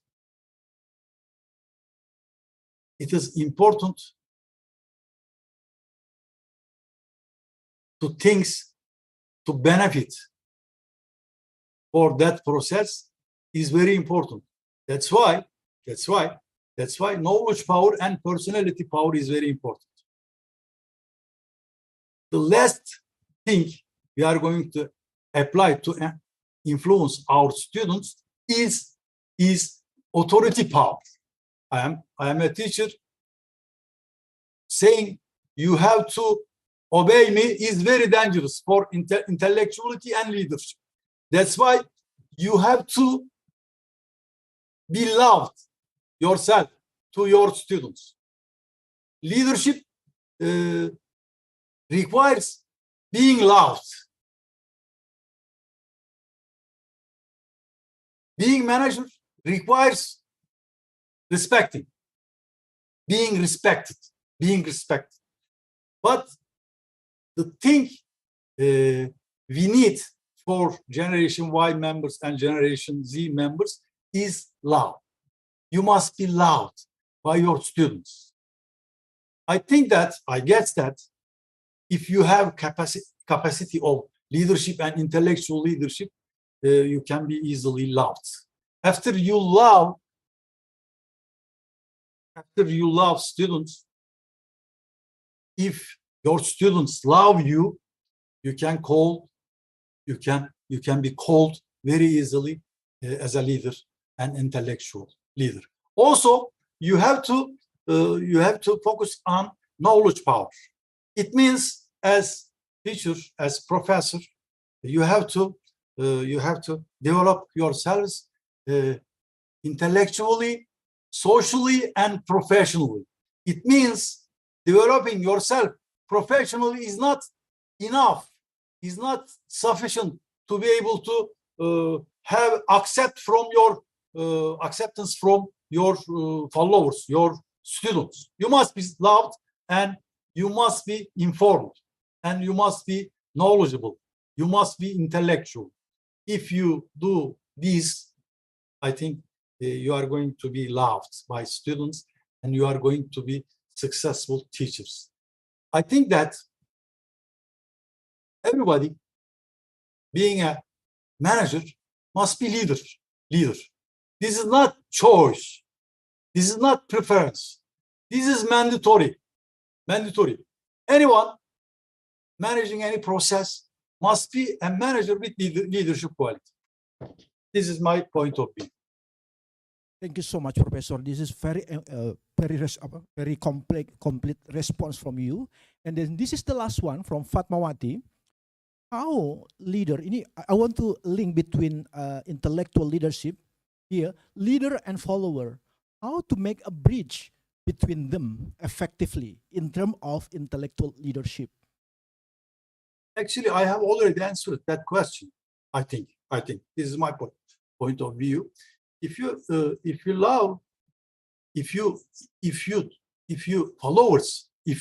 followers love you, if you become a leader, if you a manager with leadership quality, you are going to be loved by followers, and they become followers. That's why I said never focus on the position you are in. Never focus on occupation you are in, occupation you have. That's why try to influence your followers your employees, workers, to make them followers. If you focus on knowledge power and personality power, it means if you are loved by your students, your workers, your teammates, so on, you are going to develop relationships with human resources, students, so on, and make employees followers. Okay, thank you so much, Professor Ali Akdemir, for your response. It's very complete. And then I'm really sorry about the time. We need more time to discuss leadership because leadership is very huge. There are so many concepts inside there. But let's see, Professor, before we closing, with Turkish students around 7 or 6 years ago in UK when I was studying there, and talking about Mustafa Kemal Atatürk. And the guys say, oh my God, what do you know these guys? I said, when I was in high school, just reading with Mustafa Kemal Atatürk. But here, the expression of his is different with you, the opposite one. Why did this happen? The question is, even if you lens about leadership, probably you have different perspective about that. So it's mean that how deep relationship between the perception of the leadership. That's the first one. The second one, probably I have to close this meeting today, and then I will try hard to explain more about that. And then to close it, one statement from the Professor Ali Akdemir: whatever your organization, whatever the form of your organization, you are a company, a firm, NGO probably, or international company, no matters. It should be managed by leader and leader with intellectual. Thank you so much. I'm really sorry if there are some mistake in this session. See you next time. Thank you very much. Thank you so much. Forgive me for exceeding my time. This is the first step of a smile. The steps that taken together towards the same goal. We walk with determination to reach every corner of the country. Now and then, BRI, Pegadaian, and PNM strides on. Together, we bring changes as one entity. Changes that brings you closer to us. Paving the ways of progress everyone aims for, and bringing all their needs in one hand. This is our answer that makes everyone grow even bigger and brings meaning to everyone's smile.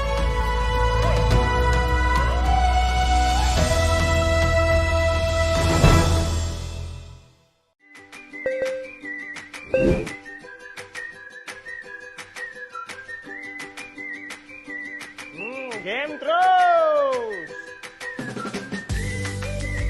Sepeda terus. Daster terus. Mas, bobanya satu ya. Boba terus. Terus. Terus, terus, terus, terus. Terus, terus, terus, terus. Kalau terus-terusan boros, kapan nabungnya? Yuk mulai nabung, nabung. Tabungan Mas di Pegadaian Digital aja. Ada promo mulai nabung hingga akhir tahun. Top up-nya bisa pakai kode promo gajian Mas yang ada di setiap bulannya.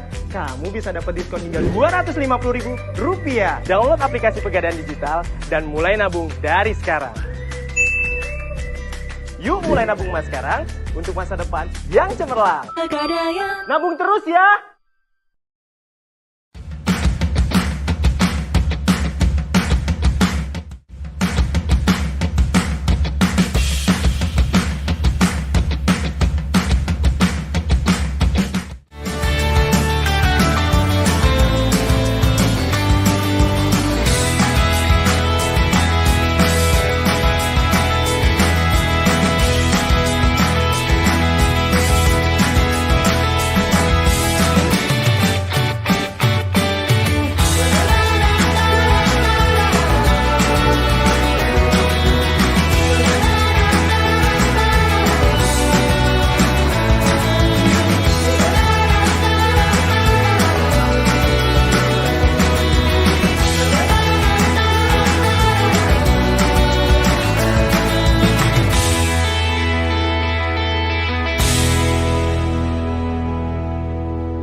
cepat, hidup lebih hebat.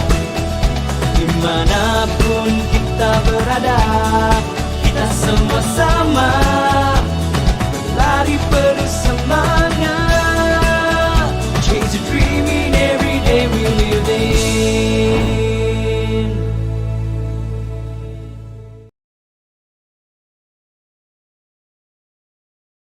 For the presentation, Ladies and gentlemen, the second keynote speech will be presented by Professor Mamun Alem of University of Jordan and moderated by Duthi Hainin, PhD of University of Economics, Ho Chi Minh City, Vietnam. Due to the signal problem, the moderator be replaced Agung Butsdadi, PhD. Please come to the stage, Professor Mamun Alan and Agung Butsdadi, PhD.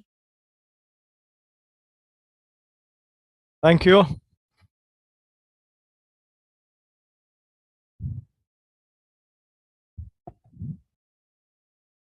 Assalamualaikum warahmatullahi wabarakatuh. Waalaikumsalam warahmatullah. Good afternoon, everybody, ladies and gentlemen. Here I'm on the stage because of my friends from Vietnam. Though she got problems, cannot in time to here. Actually, she's already joined the Zoom. Thank you, Jeddo, for your try. But yes, it's okay. It's the problem. Now we will listen to Mamon Alan. Hi, Mamon Alan. Nice to know you. Thank you so much because Good morning he here. is, Good morning. It's morning oh, here. in the morning. In the morning in Yeah. Turkiye, right? Oh, in the Jordan. In the Jordan. Jordan. Yes. Yeah. Mamon Alan is many times. Do you do research collaboration with our Professor Usep Suhut? I know Yes, of you course. have many publication. Thank you. This is good for our Yes. university. Thank you. I will read his short CV, but I have friends from Jordan. His name is Amar Rawana. So when I know you are from Jordan, I remember my friends. I got my degree and in Taiwan. Great. I hope I sometime in the future I can visit Jordan and visit you. Okay. Mamon Alan, Professor Mamon Alan, he got a PhD degree from Edikowan University in 2012 in Australia, on the country, specialization marketing and tourism and leisure. Master of Arts from Yarmouk University from Jordan in 2002. Specialization in tourism management and Bachelor of Arts in Yarmouk University in 1995. The major is modern language, French and in English. His current position is a professor of tourism marketing at Tourism Management Department at University of Jordan. We will listen about geotourism industry, developments, challenges, and implication. How many times? How long? 1 hour. 1 hour, right? So, Prof. Mamanalan, you got Yeah. 20 minutes for presentation and 10 minutes for question and answer. Okay, the Great. time you can start from. No worries. So let me share the presentation.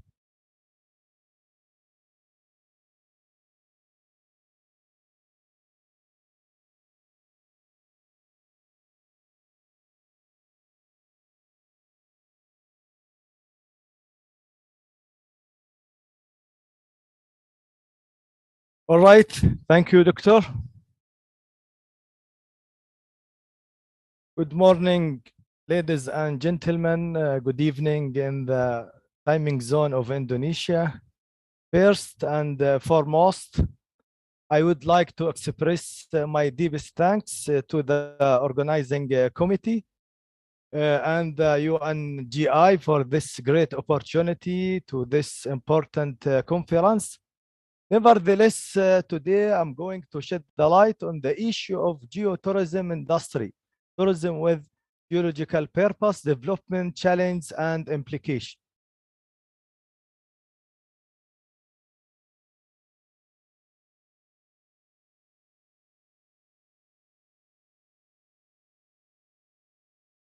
First of all, geotourism has been around for a long time. Geotourism exists for a long time, but the wide recognition of geotourism is new in the industry and in the tourism literature. Thus, it is a relatively new tendency, a new trend in the tourism literature and industry. According to the literature, geotourism as an industry has started in the first of the 19th. Overall, geotourism is a tourism with a geological base or geological purpose.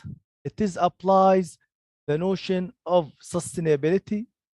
As you know, all the types of nature-based tourism are mainly focused on the sustainability. Without sustainability, all types of nature-based will be exist because sustainability is the cornerstone of the geotourism and other types of nature-based tourism. Also, the main principle of geotourism is the conservation of geodiversity, the supply of geotourism. It is believed that geotourism an added value to the local production economy and the well-being of the local groups. One of the main benefits of geotourism is enhancing the status quo and the well-being of local community, particularly most of the geological tourism destination were located in remote areas. So it's important to have a kind of geotourism to enhance their lifestyle, their well-being. So it is important for the local groups in different countries. Another principle for geotourism is enhancing the knowledge of the tourist and improve their awareness toward the value of the geo-heritage. Geotourism is not only about relaxation, enjoyment, but it also provide knowledge gain and learning. It is about the nature appreciation and learning, and it provides many opportunities for the tourist to learn about the landforms, the geo and geomorphic features for different geosites in different countries. However, although geotourism has only existed for 10 years, it has many definitions. Up till now, we haven't common definition or agreement on what is a geotourism. Maybe there is some overlap with other types of nature-based tourism, such as ecotourism, adventure tourism, and desert tourism. But to date, we haven't any common or agreement on the scope and nature of geotourism. But I picked two main definitions, which will give some clarification for the concept and term of geotourism. First of all, in Aruca Declaration, tourism which sustain and enhance the identity of a territory, taking into consideration its geology, environment, culture, aesthetics, heritage, and the well-being of its resident. According to this definition, geotourism is not only about geology, It's about geology, culture, aesthetics, heritage, and local people. Simply, geotourism is the term used for a practice of hosting visitors at natural areas, particularly to enjoy geological features and process. Many communities around the world are sustained by geotourism. Thus now, there is an acknowledgement that geotourism is a geological features and the process. Before in the US, they use geotourism as geographic tourism, which is very broad and not the right definition for the geotourism because it's physically geo attraction and geo process.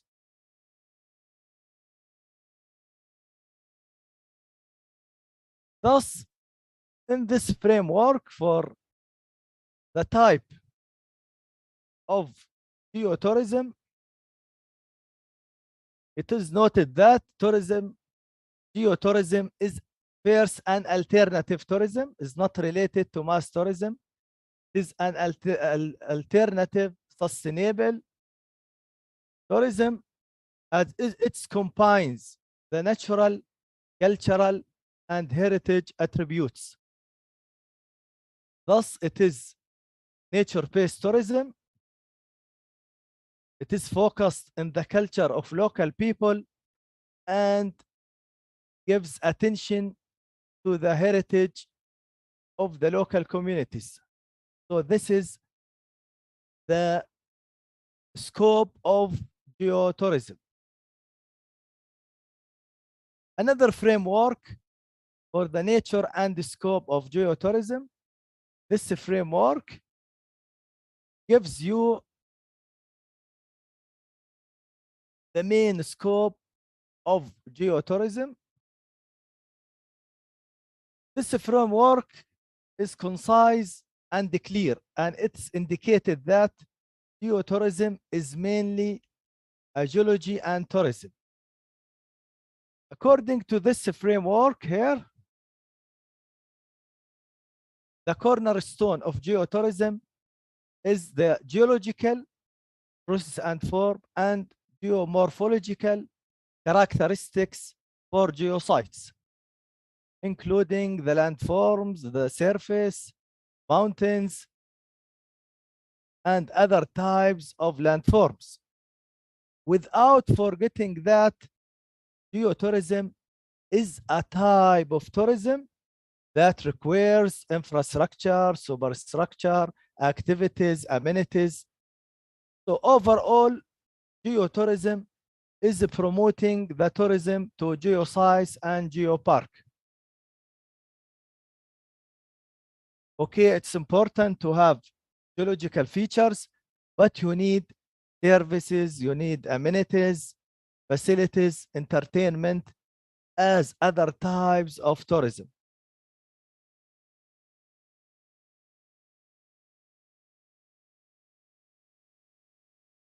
Another important information about geotourism, it is based on the ABC elements.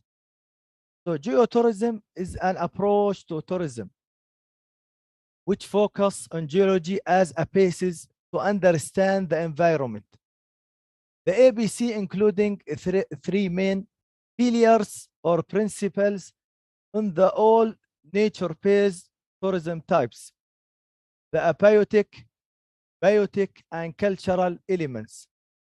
The abiotic, it's about the non-living elements of Earth and the climate, such as the geological features, landforms, surface, deserts, mountains, etc.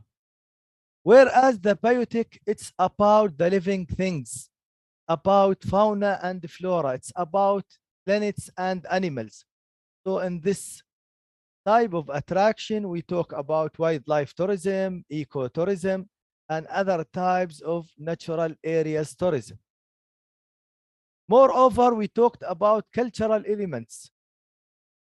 When a tourist going to visit a geosite or geopark, going to the desert or going to any type of geological attraction, they have the desire to know about people, not only about the rocks or about the surface of the earth, but also about the people in the past and the present, indigenous people, their lifestyle, their culture. So it's important in geotourism to know how people they live, their customs, their norms, their tradition, their folklore, their clothes, their religious belief, their cultural styles, their gastronomy, music, songs, etc. So it's important to have stories, have interpretation about local people, local cultures in the experience of geotourism. For more clarification about type of ABC, abiotic attraction is mainly about geological features, geomorphic features, landforms. And it is important to note that this type of attraction has shaped the biotic elements. The type of biotic elements is mainly depending on the types of abiotic attractions. So this is Prof. yes, Alan, Maman. yes, yes. Could you make it a slideshow?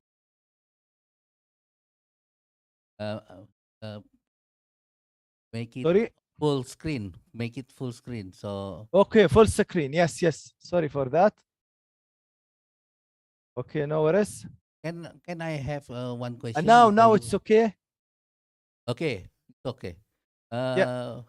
Since it is I'm really new in tourism. Since this is not a mass tourism, it should be expensive, right? The geotourism should be expensive for the people who want to join this tourism, this kind of tourism. Is it true? Geotourism. It's alternative, not mass tourism. Yes. Yeah, it is not mass sustainable. Yeah, and Not mass tourism. Yes, doctor. Yeah, and if I want to do this kind of tourism, I have Yes. to spend a lot of money, expensive. True? No. It's mostly in outdoor. There is no. It's the most costly type of tourism is adventure tourism because they use devices, they use some kind of equipments. But in geotourism, it is an outdoor tourism. Only needs some type of reasonable Okay. cost. Yeah. Yeah. So the provider don't need to make what is it? Make a preparation to make the visitor as a exhibition or something, just as it is, something like that, right? In the site. No, there is no real preparation. It's just a kind of going to the nature, to the mother nature, Going to visiting the nature. that. Yes. Okay. Thank you. Yeah, You can visiting continue, the Prof. I'm desert. sorry to interrupt you. You can continue. Thank you. Okay. So we are talking about the abiotic attraction, the non-living elements or things. It's mainly about the earth surface, landforms, geofeatures, geomorphic. So it has shaped the biotic elements. Here is an outstanding geosite in Saudi Arabia called the Edge of the World, حافة العالم in Arabic. It is in the desert with outstanding and unique features. So this is a real biotic attraction or a real geosite. Whereas the biotic attraction is mainly based in the fauna, the animals, and the flora, the planets. So we can here talk about ecotourism, desert tourism, talking about wildlife tourism. So it's about fauna and flora. Cultural attraction. Local communities in the past and the present, as I said before, their lifestyle, their custom, their tradition, their folklore, their different traits of their culture. Here in Jordan, the Bedouin tribes in Wadi Rum with some unique type of life, unique lifestyle. And here is in New Zealand, the Maori village and their folklore Kaba Haka. So what is the distinguished feature in the geotourism experience? In the recreational experiences, in the leisure and entertainment types of tourism, the main focus on the enjoyment, relaxation. But here in the geotourism experience, there is two types of motivation. The enjoyment of the beauty of the geosites, which motivate the sense of wonder and gaining knowledge about the values of the geosite. So geotourism is not only enjoyment, relaxation, but also it is about knowledge gain, learning, about combining the knowledge and the enjoyment. Therefore, a geotourist can have a holistic experience, which recognize the quality of a geotourism experiences from other forms of tourism. So in other words, in most types of tourism, the main focus and the prime motivation is to relax, to enjoy, to have fun, to have a nice time. But here in geotourism, you have a rich experience because it combines the nature appreciation, aesthetic values, and learning and knowledge gain about the values of the natural attraction in geotourism.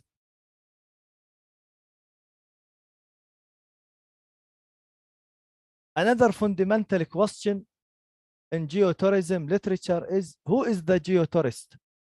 Is there a pure geotourist?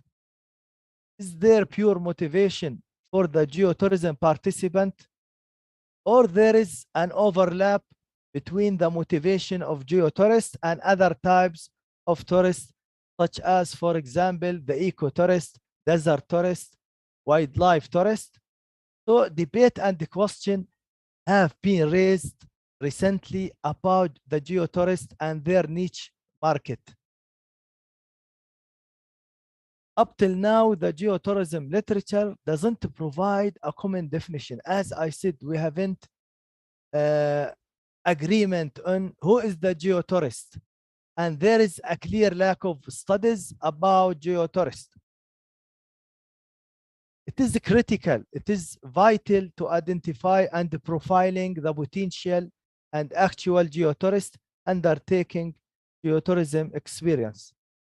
I introduced this definition for geotourist in 2012 after several studies in Australia and Jordan about who is the geotourist. So we could argue that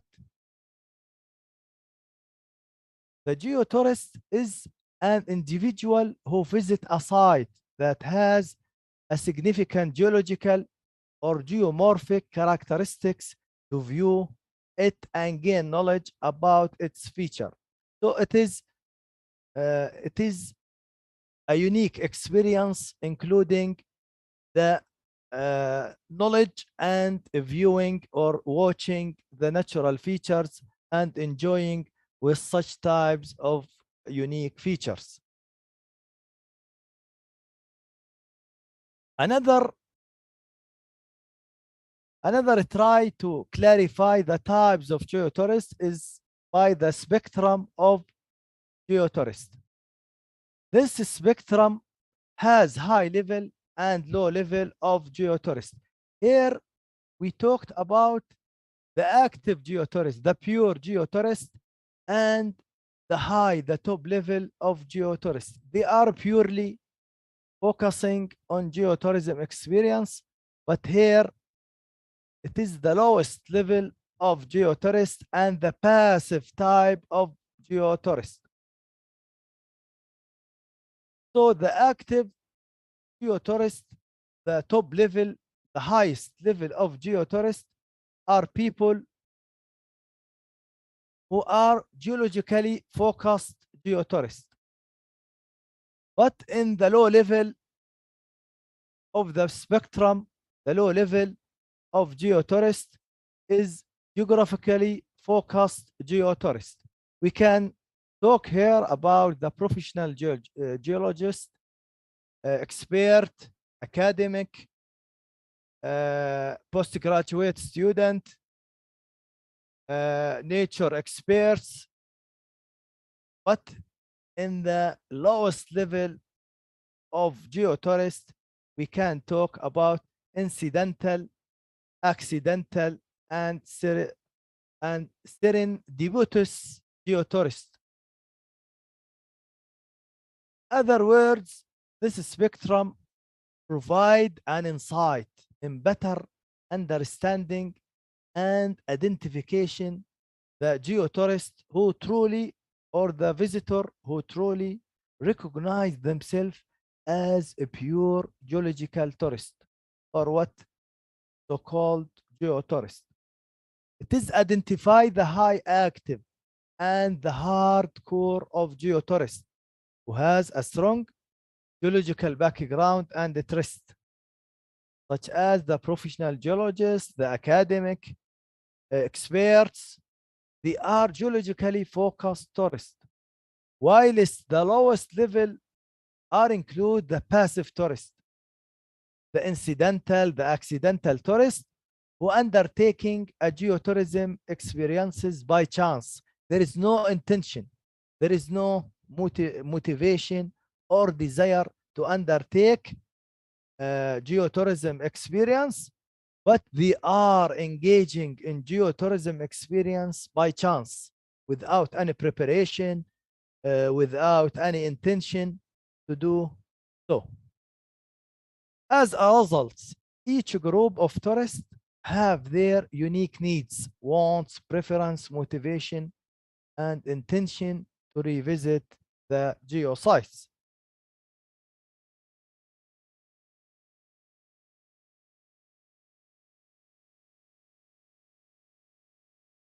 Before I'm going to talk about the global geotourism, I'm going to conclude about the main geotourist motivation.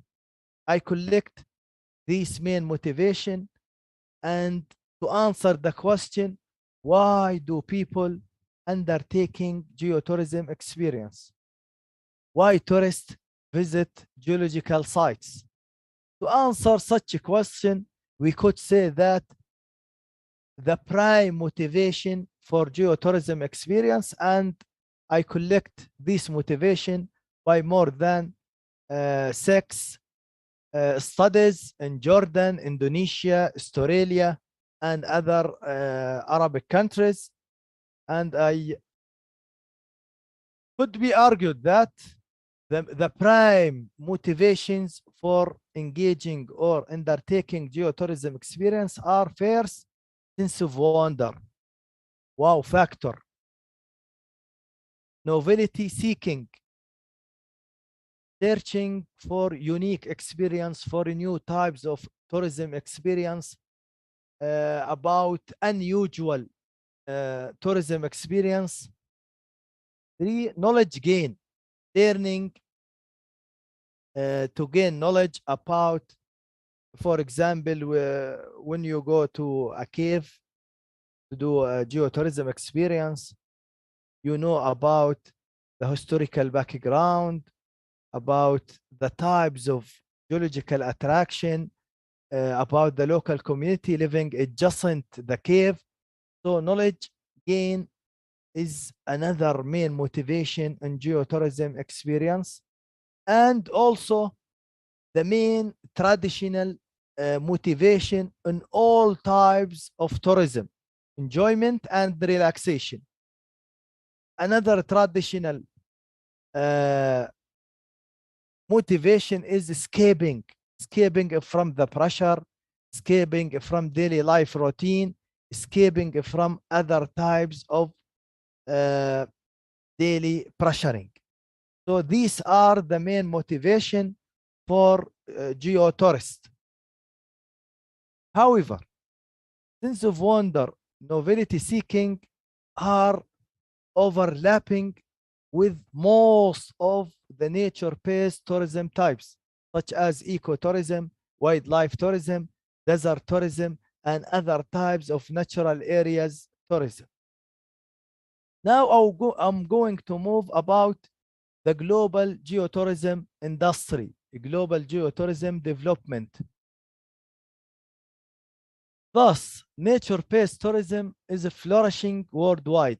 In recent years, the growth of biotic and abiotic tourism development has witnessed in a number of countries in Asia, Africa, Europe, and the Americas. We know the movement of nature-based tourism had started in the 1980 in the previous century. Moreover, geotourism has emerged heavily on a global context. Its demand has increased, and geotourism represent an added value to the international tourism. One of the main evidence about the development of geotourism in the last years was the movement of UNESCO geoparks, the Geopark Initiative. Currently, the number of the UNESCO geoparks have reached 177 in 46 countries in this year. This type of geopark involves sites and landscape of international geological importance, which are managed in an approach that promotes sustainable tourism with Prof. Alan. respect for. Sorry. Yes, Doctor. You have No worries. 5 more minutes. You have 5 minutes? 5 minutes more. Okay.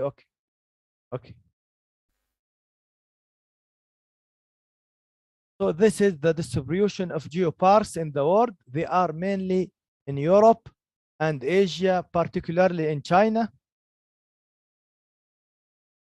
So geoparks by continent are mostly, as I said, Europe 75 in 26 countries, Asia and Oceania 57 geoparks in 8 countries.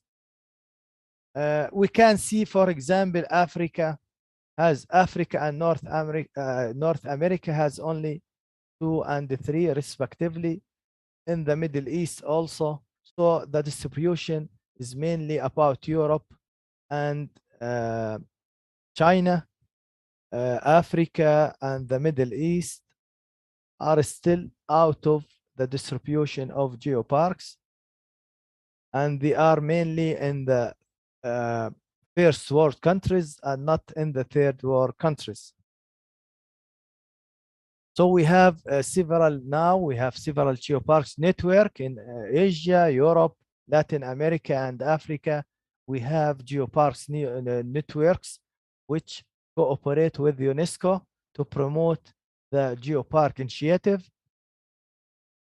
It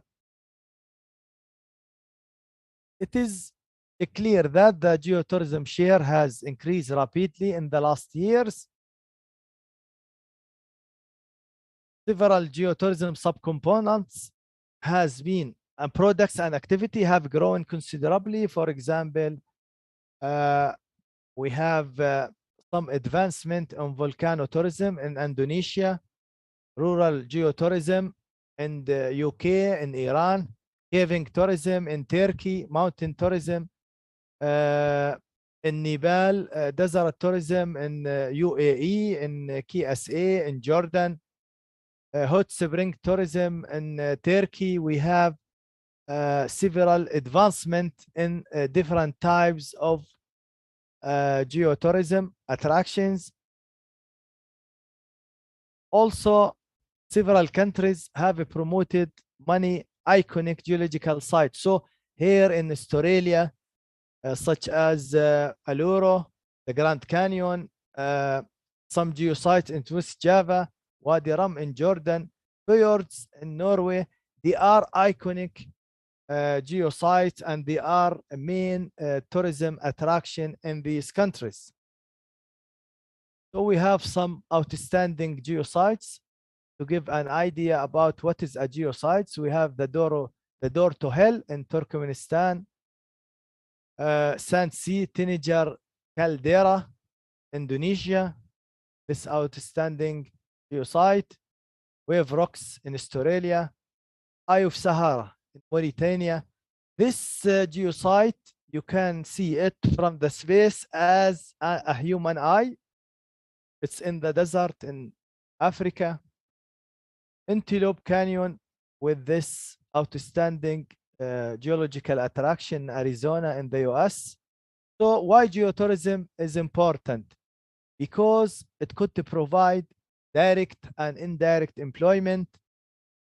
It's help to diversifying the tourism product, hard currency, economic development.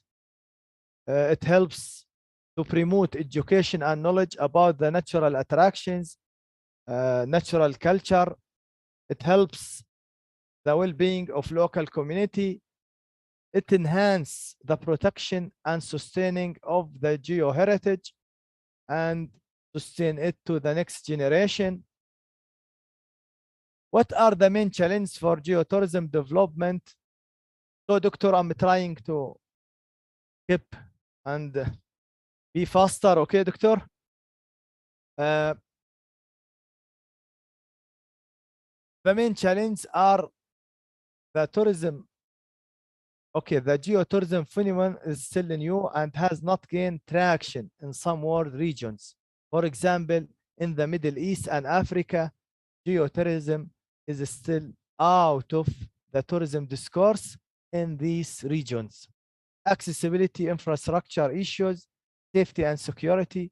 As I said before in the start of the presentation, geotourism is not about geology. Geotourism needs infrastructure, superstructure, accessibility, accommodation, and other types of tourism supply. There is no real database about geotourism.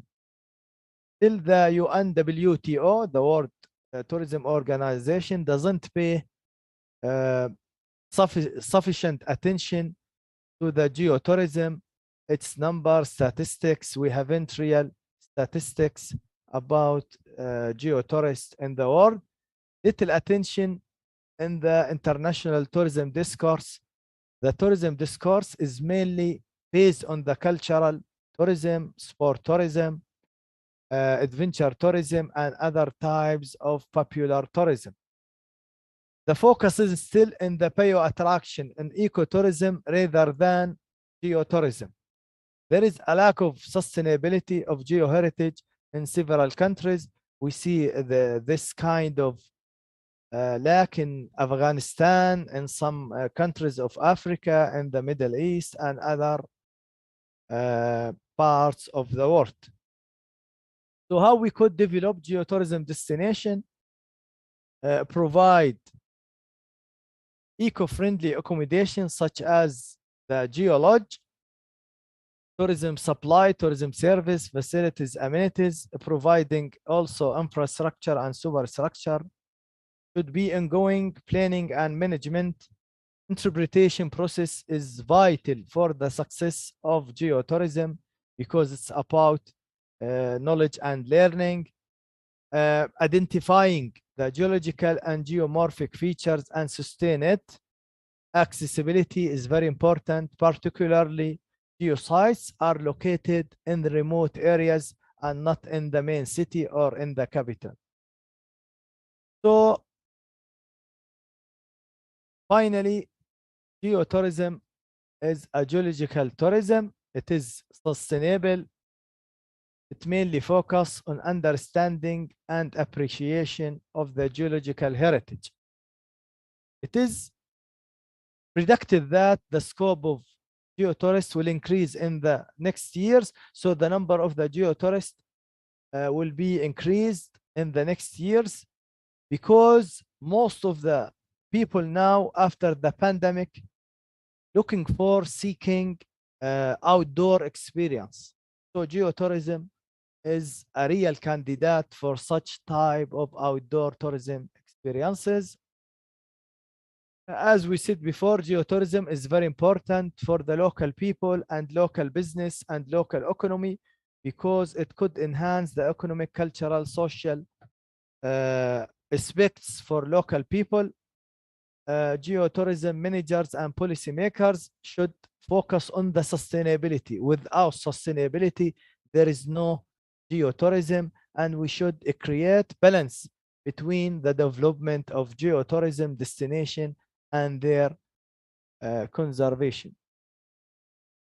At last but not least, I would like to finish by this.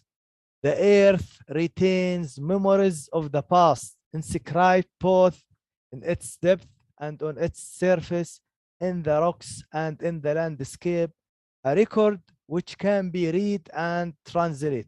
Many thanks for your attention. Yeah. Give applause to the Professor Mamun Alan.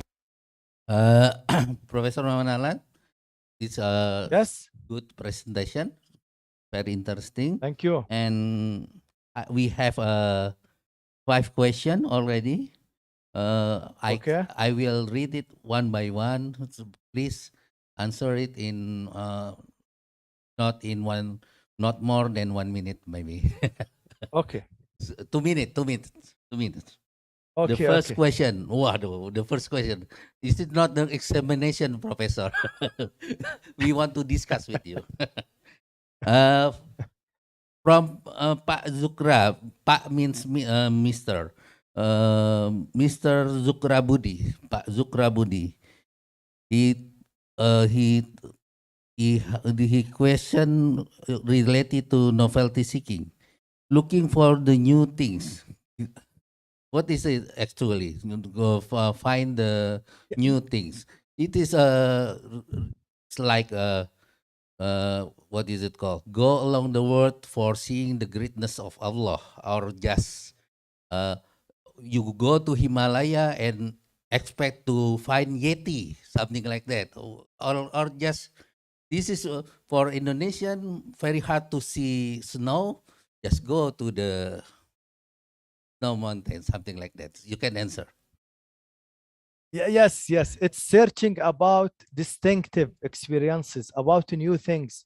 For example, you heard about distinctive, unique sites or unique experience in other parts of the world, and your dream to undertake this experience, to search for unusual type of tourism. For example, in Oman, near Muscat, there is a cave called Cave of Jinn. Jinn means, I don't know if it's used in the Indonesian language. Jinn means evils. So the local we people... know it, jinn. We have the same term for jinn. Jinn, Ifrit, yes, right? In Quran, Jinn. Surah al-Jinn. So in Oman, in Gulf area, the local people believes that this cave is the center of jinn in the whole world. So no one wants to go there. But Felix, use his parachute and make a drop in this cave. And there is some venture people going to see where is the jinn in the cave, but there is no jinn. This is novelty seekers. They are novelty seekers. Okay, thank you, Prof. The second question is from Mr. Subroto. The Ministry of Youth and Sport has published national programs, namely sport science, sport industry, and sport tourism. Does the professor have an application concept to combine with geotourism? How to balance the damage of nature or ecology as the result of expansion of business land from tourism program? He talked about the program in Indonesia about sport science, sport industry, and sport tourism. Could it combine with the geotourism, and how to as you talked in the first paragraph, first slide, that it is for sustainability. He afraid that this program, this kind of program, uh, can destroy the quality of nature faster, something like that. What your comment about this? Yes. I go to the doctor. This is very important question. How to create a balance between tourism activities and the efforts of sustainability. This is the cornerstone, or this is the main question of nature-based tourism. It is important for the managers. But I could say that first, the geotourists are eco-friendly tourists. So you attract eco-friendly people. Their behavior is sustainable. I see. Second, we could make visitor management. We could identify carrying capacity for any type of natural sites. We could making ongoing controlling process. We check the environment is affected or not. Zero impact is impossible. Zero but the manager could decrease the impacts. This is the main task for the sustainable tourism management. Thank you. And the third question from Silvana. Silvana, she thinks geotourism need to boost both by government of Indonesia, because in Indonesia we have already 6 geoparks which educates tourists about geology, geomorphology, culture, and biodiversity. My question, she asks you, how to fix the management of geotourism to be more professional? What does it need for the managers? As you talk, to be the balance, something like that. How is it at the, what is it? Basic skill or basic knowledge that the manager have to have for managing the geotourism? Yes. First of all, Indonesia is a great country. It's an ideal country for geotourism, especially the volcano tourism. And I wrote about that with Yusuf and other colleagues from UNG. It is ideal for geotourism. The second thing, managers of geotourism should be experts in nature-based tourism.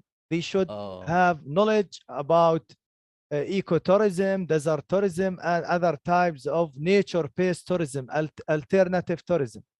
Should apply the notion of sustainability. Should have sustainable behavior.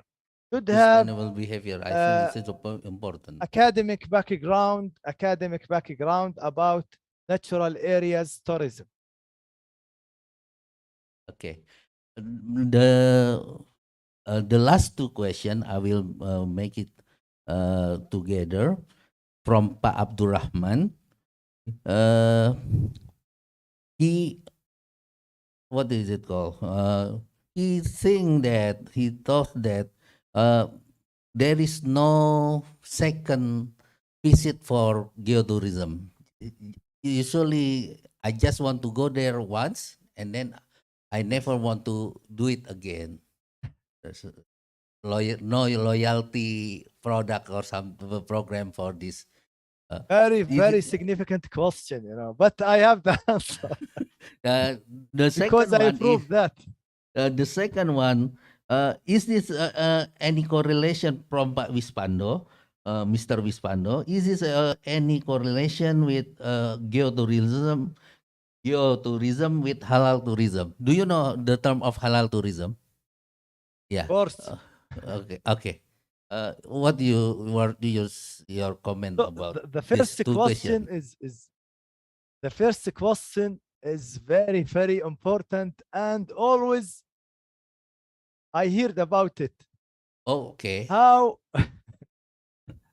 to enhance the attractiveness of rocks. How to support the revisitation to geosites.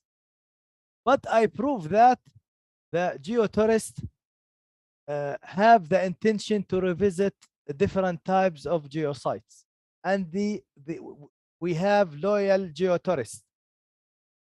Okay. But how?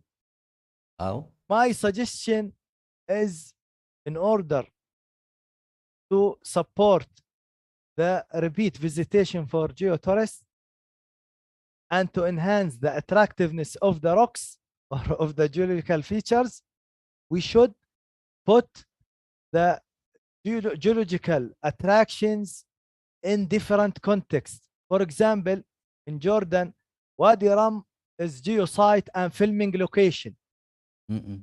And some geosites in the Middle East, they are geological and they have religious value or historical value or archaeological value. Okay. You it make is- different story, different background. yeah, or multi each- themes, Yeah, yeah. multi-purpose, Okay, multi-purpose. mythology, historical background, put it with geological attraction. So we have holistic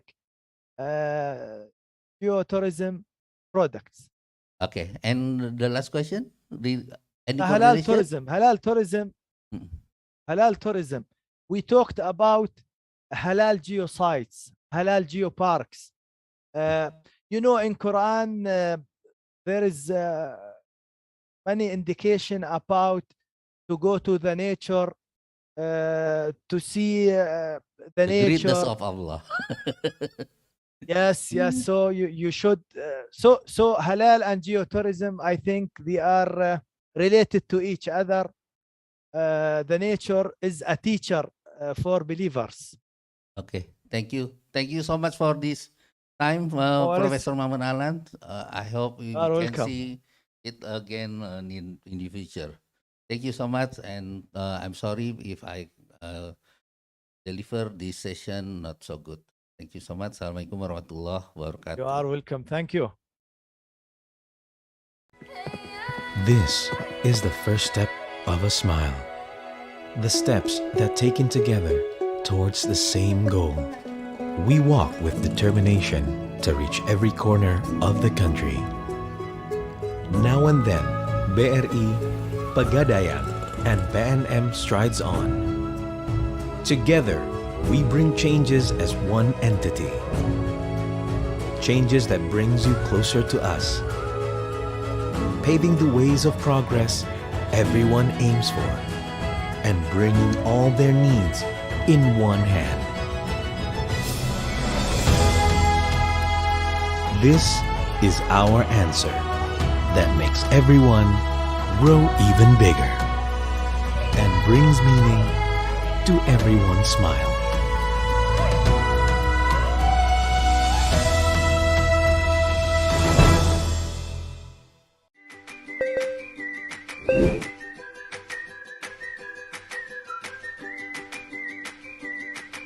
Game terus. Sepeda terus. Daster terus. Mas bobanya satu ya. Coba terus. Terus. Terus, terus, terus, terus. Terus, terus, terus, terus. Kalau terus-terusan boros, kapan nabungnya? Yuk mulai nabung, nabung. Tabungan Mas di Pegadaian Digital aja. Ada promo mulai nabung hingga akhir tahun. Top up-nya bisa pakai kode promo gajian Mas yang ada di setiap bulannya. Kamu bisa dapat diskon hingga Rp250.000. Download aplikasi Pegadaian Digital dan mulai nabung dari sekarang. Yuk mulai nabung Mas sekarang untuk masa depan yang cemerlang. Nabung terus ya.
cepat, hidup lebih hebat.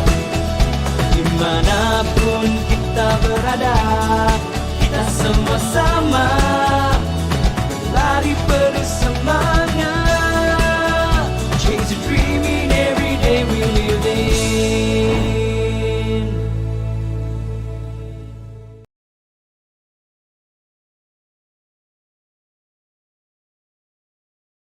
Thank you for the presentation. Ladies and gentlemen, now come to the third keynote speaker, Professor Dr. Nurul Indarti of Universitas Gadjah Mada, Indonesia. The moderator for this session by Dr. Haywell Coleman. Dr. Coleman, we hand over the audience to you. Assalamualaikum warahmatullahi wabarakatuh. Good morning, good afternoon, good evening to everybody. It's a great honor for me to introduce the last speaker for today. She is Dr. Nurul Indiarto from the Faculty of Economics and Business Studies at Universitas Gadjah Mada in Yogyakarta in Central Java. Dr. Nurul has a very international background. After completing her high school education in Indonesia, she spent 3 years in Norway doing a master's degree and acquiring other qualifications. And then later she spent 3 years in the Netherlands at Groningen University, completing her PhD. She's now, since 2015, she has been at Universitas Gadjah Mada in the Faculty of Economics and Business Studies, and her present position is head of the Department of Management. Publications include approximately 20 articles published in national and international journals, and approximately 20 books and chapters in books. I've had a quick look at her list of publications. My background is completely different. I'm an applied linguist. But I can see that there are some very interesting topics that Dr. Nurul has investigated and reported in her research. Particularly, she's interested in small and medium enterprises, SMEs, and looked at various aspects of this issue, including family businesses and so on. Very interesting. Our topic today is to do with SMEs, small and medium enterprises, and specifically she's looking at lessons from the experience of Indonesia during the pandemic, with seeing what lessons we can learn for resilience in such a difficult context. So so the presentation will be 45 minutes, and about 5 minutes before the end, I'll give you a signal, Dr. Nurul, and then we'll have 15 minutes for discussion, I hope. If you have any comments or questions, please put them in the chat box, and then I can look at them later. So, Dr. Nurul, over to you. Thank you very much, Dr. Hewell. Good morning, everyone. Good afternoon. Warm greetings from the city of Jakarta. Hope the connections is stable and my voice is clear.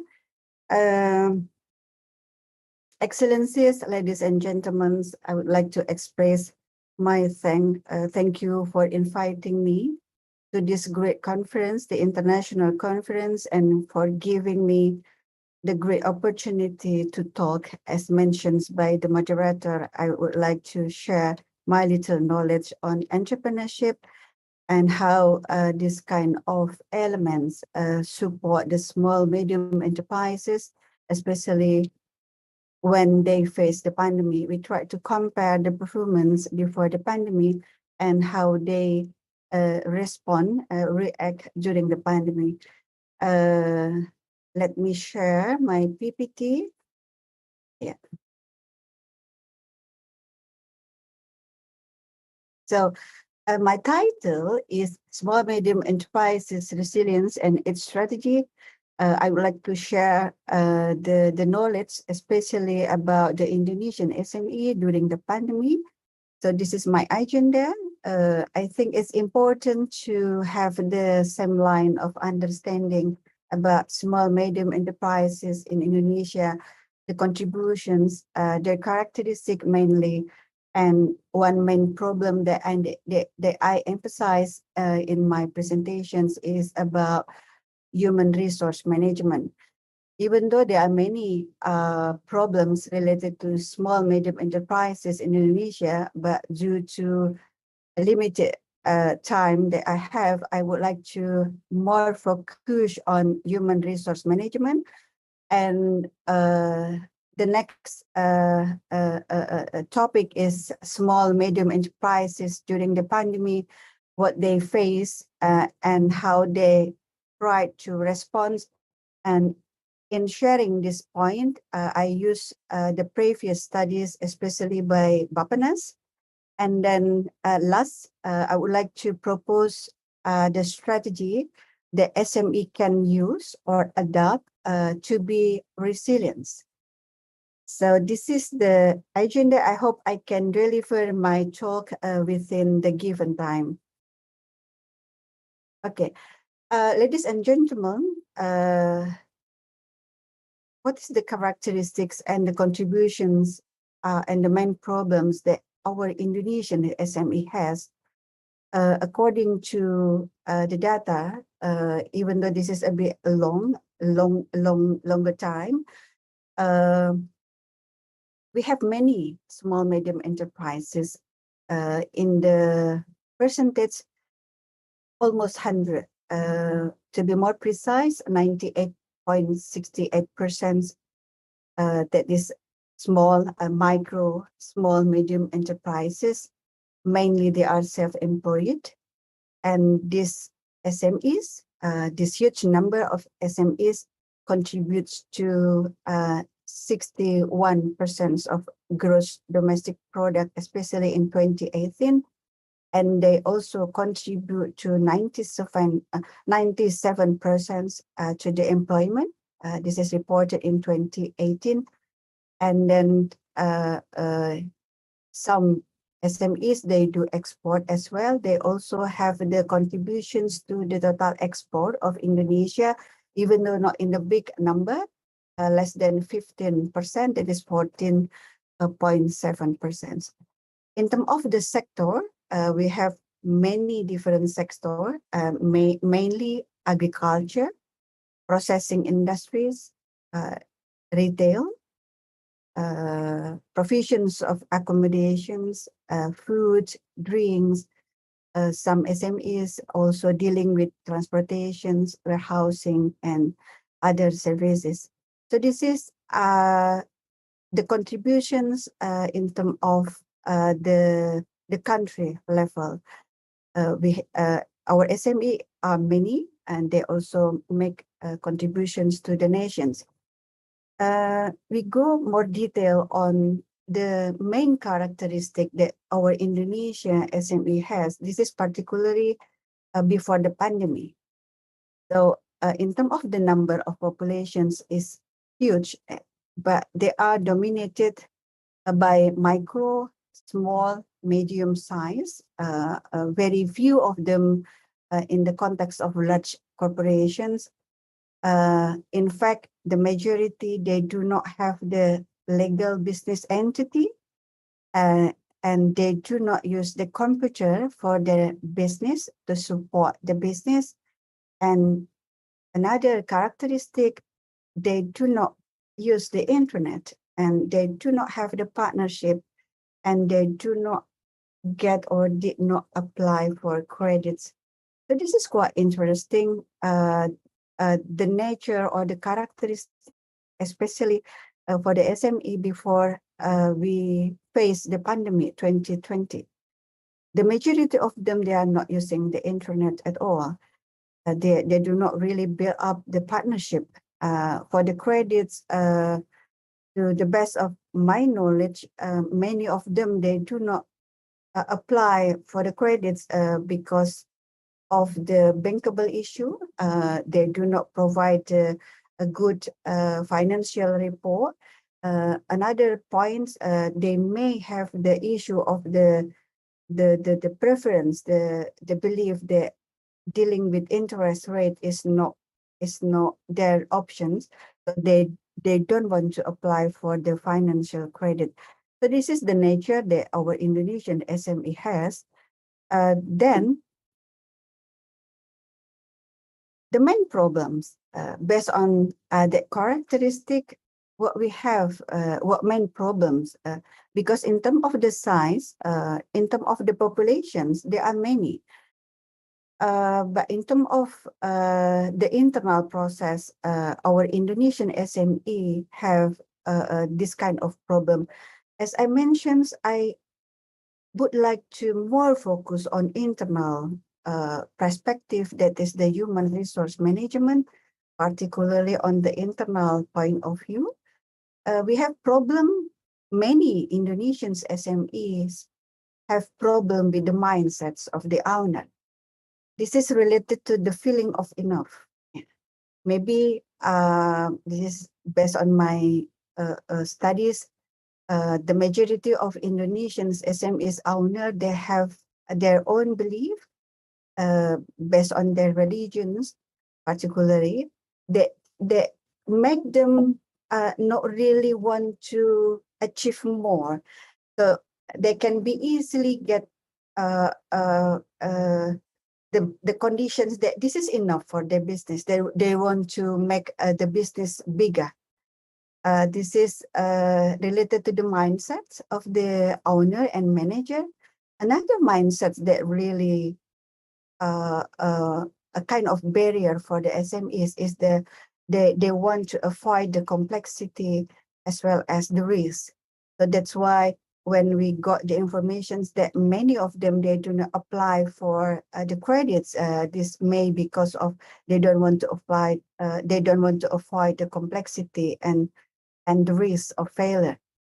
Another internal problem with respect to human resource management is about the professionalisms, because the nature of SMEs in Indonesia, they are family-owned business. So the professionalism is really an issue. They may have conflict between generations. They may not really care about the protections of the labor. So this really contribute to the aspect of professionalism in the family business. Another element that can be the source of internal human resource problem is the managerial competence. They have the lack of marketing competence. they also have the lack of the use of technology and the utilizations of local potentials. These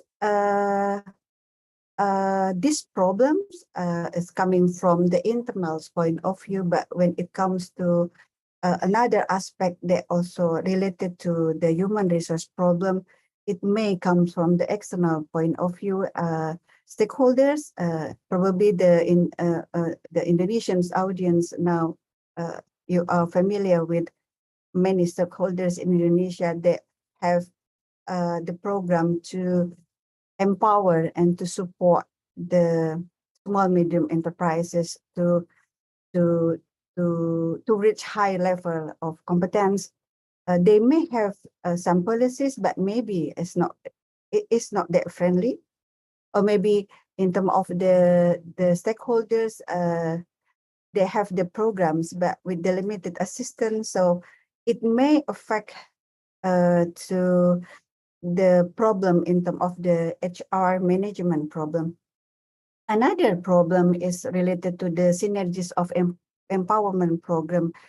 As far as I know, there are many kementerian lembaga, ministries in Indonesia. They are focusing on SMEs empowerment, but maybe their focus is really very customized, based on their goal. So that can be overlapping, or maybe there is also sectoral ego. And based on my initial studies, I found that the program that they try to develop is use one size fits all approach. So meaning that maybe the orientations of the company differs. Some small medium enterprises they pro export. The other may only focus on the local market, but the programs, the approach are slightly the same. So this can be also an issue in terms of the barriers to improve the human resource competence. Another aspect related to the external perspective is the entrepreneurship educations. This is also a kind of critique, especially for the university program like us, like UGM, like UNG, that what we are producing. Do we produce the graduate that are ready to compete in the job market, to be job seekers, or we are also producing job creators that create the job for the society? This is also a kind of aspect that relates to the problem that small medium enterprises in Indonesia faces. So based on these situations, when it comes to the pandemic in March 2020, I found many studies to understand what will be the impact of the SMEs based on their characteristic and their problem when they face the pandemic, the extraordinary cases. I found from the study of policies for mitigating the impact of COVID-19 for SMEs. This is based on the National Development Planning Agency 2020. They report that the pandemic has the impact on the financial and non-financial impact. The non-financial impact, as you can see, it happens to all sides of the business, including micro, small, and medium. And the biggest impact for the non-financial impact is the decreasing demands. So for micro, small, medium size of the business, they face this kind of situations. The demand or the order is significantly decreased. Another situations for the small medium size, as you can see, they also have the impact in terms of the raw material, the price of raw material increase. They also have problem with difficulties of in getting raw materials. The pandemic not only hit SMEs with the non-financial impact, but also the financial impact. The financial impact is quite obvious, especially they have problem with the salaries. They have to deal, especially for the small, medium enterprises and the medium enterprises, they face the issue related to the salaries for the employee. The fixed expenses, the medium size of the business, they really face this kind of situations. Another situation is the debt payment, how to pay for the debt that they have before. So this is the impact in terms of the financial impact. Another impact that's really concrete is the revenue impact. Yeah. So as you can see, all types of the business, the micro, small, mediums, they have the revenue impact, the decreased revenue in all kinds of size of the business. And the percentage of the decreased revenue is different from one to another. For instance, 60 to 80% happens in the context of the medium size of the business, and the 40 to 60% the decrease of revenue happens to the micro size of the business. So this is the illustrations based on the existing studies, how the pandemic really impact the small medium enterprises. This may be also due to the characteristic that our Indonesians SME has, as I mentioned earlier. So how they dealing with the pandemic? Yeah. Previous slides, I explained the cause of the pandemic, but in response to the pandemic, some small medium enterprises, they are also react or respond to the pandemic. This is what I call as they do the innovations. This is how the SME react or responds to the pandemic. There are many innovations that they did actually. I would like to characterize in terms of the productions. They do the innovations for the productions. For instance, what they did is they adjust the operational hours. So for the micro, the small size, and the medium size of the business, they did the adjustment in the operational hours.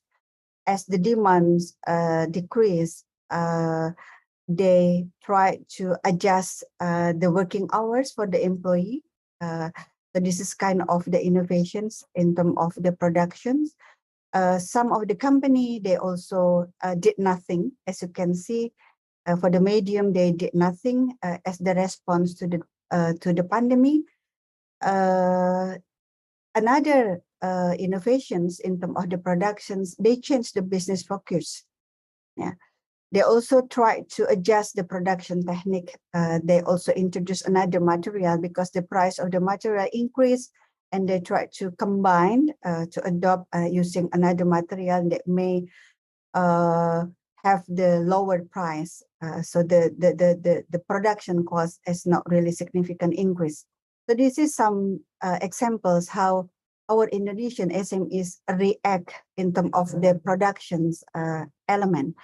Another aspect of innovations that they did is the human resource. As you can see, they did nothing. Yeah, some of the company, especially the micro size, they did nothing. Why they did nothing? Because they do not have many employees, only 1 or 2 employees. So they are not innovating in terms of the human resources. But other type of companies, they adjust the payment. For instance, the paid salaries with installment system. They also reduce the bonus, holidays, allowance. Yeah, they let off some workers. Yeah, so this is quite typical for the small and medium size of the business when they try to innovate in terms of the human resource aspect. Another innovations that they did as the response to the pandemic is the marketing. I think many of us already familiar.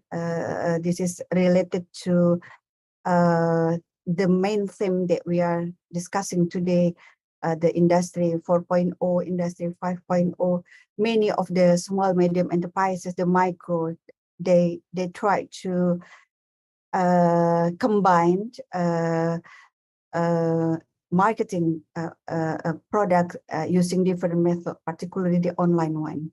So as you can see here, in terms of the size, so in terms of the size of the companies, they are also try to selling using different method, particularly the online method.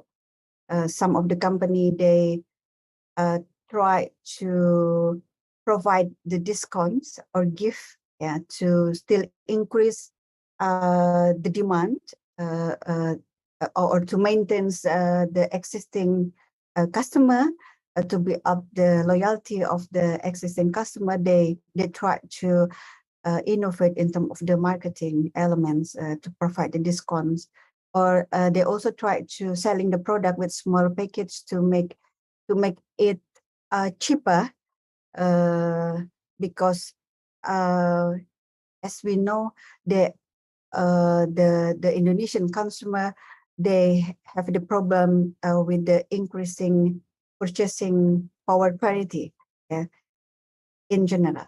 So this is the examples, the illustrations based on the study from the National Development Planning Agency 2020, how our Indonesian SMEs react and respond to the pandemic. Yeah. Another innovations that they did is in terms of the financial aspect. How they did, some of them, the majority of them, they try to reduce utility costs. This is related to the electricity, the gas, the water, communications cost. This belongs to micro, small, medium size of the company. Some of the company, they also reduce the transportation cost, and they reduce the rent cost as well. So this is the illustrations how the small, medium enterprises, including the micro, they react to the pandemic.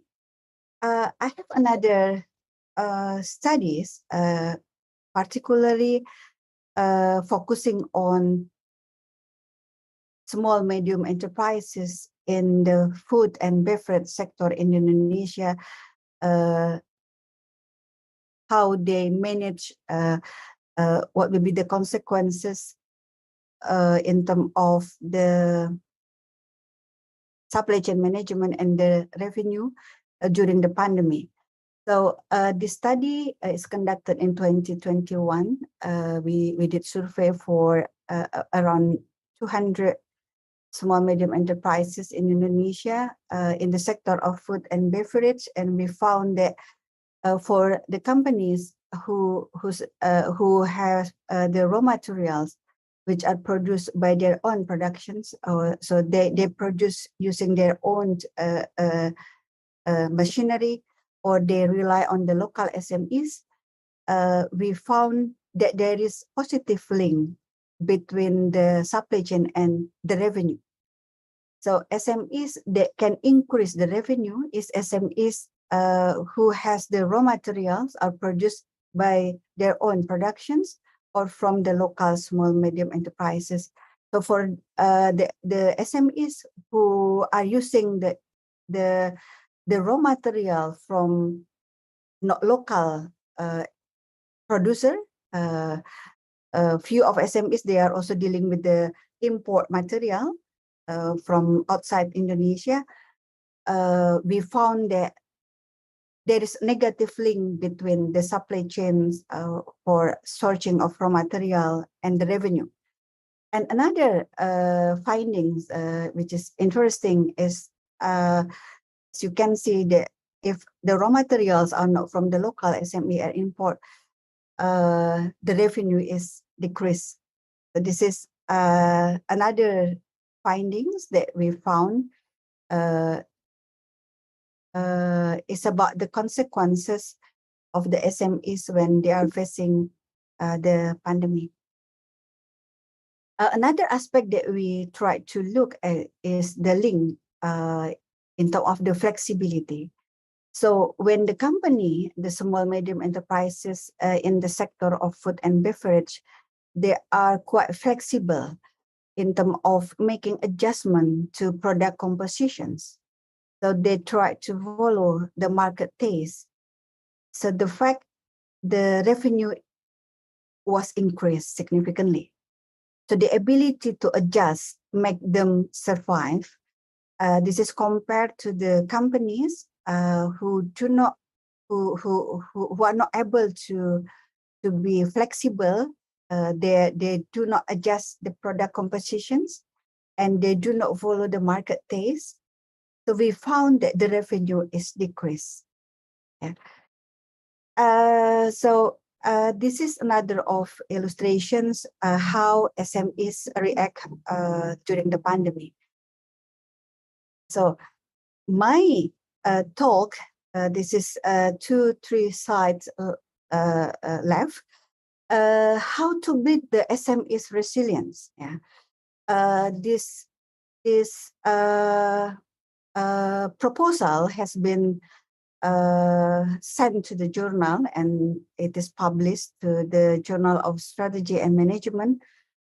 We try to propose various strategy, especially for small, medium enterprises, how they react, especially to the turbulent situations when they face the environmental shock. In this context is the COVID-19 crisis, and what strategy that they can use to be more resilient, and what is the key ingredients or what is the enable factor that really determine that strategy. So my presentation next is try to illustrate the process the SMEs faces, especially when they are dealing with the pandemic. Before the pandemic, actually, small medium enterprises, they are doing the adaptive process. Yeah, as you can see from this slide, there is the dot, the big circle from the left. So this is an illustrations that actually the SMEs or the organizations, they try to do the internal consolidations by optimizing the internal resources that they have, and they may face the radical changes. Yeah, as you can see here, they face some bigger competitions during the process. So in these situations, before the pandemic, many SMEs they are facing they are using the dynamic adaptive process, and they use the incremental changes to make them survive in the business. But then when the pandemic start, there is COVID-19, in here, it really requires the organizations to force to adapt. So in the situations, the organizations will start by adopting the radical changes, by try to adopt the external consolidations, how they respond to the pandemic.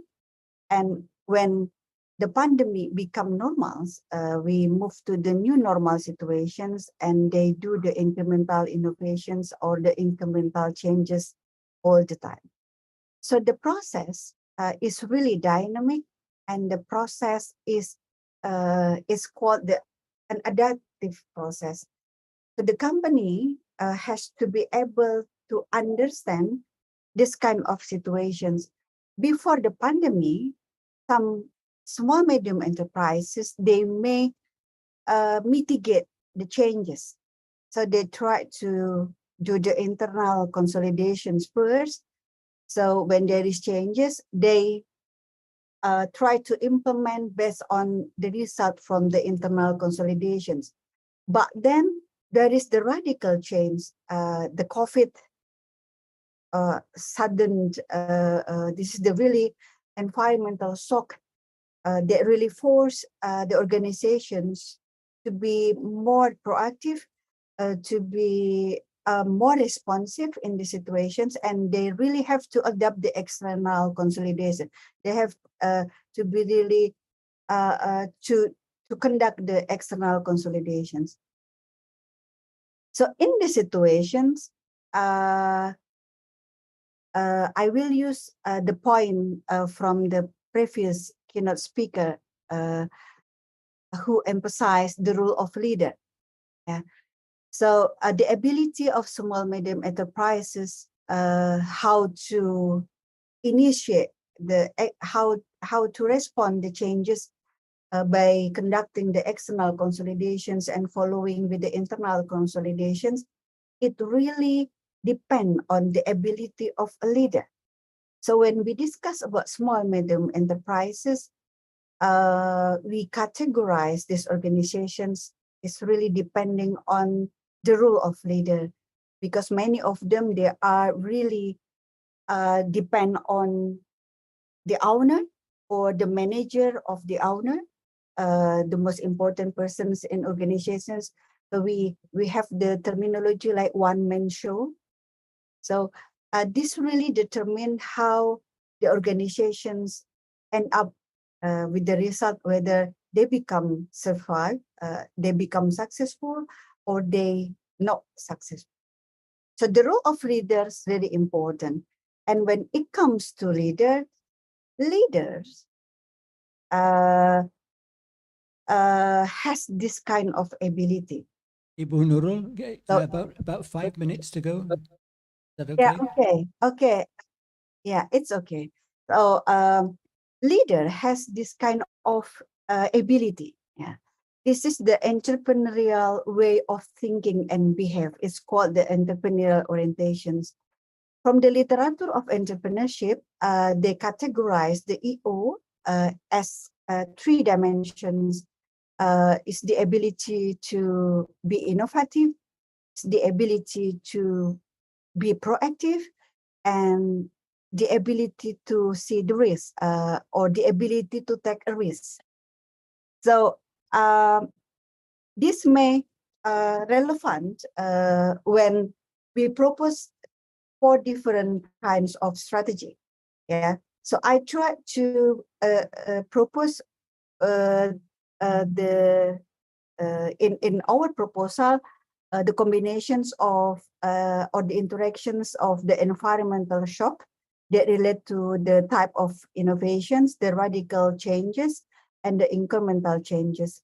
So the radical changes belongs to the business that really high social contact, while the incremental changes, they belongs to the business that mainly rely on the low social contact.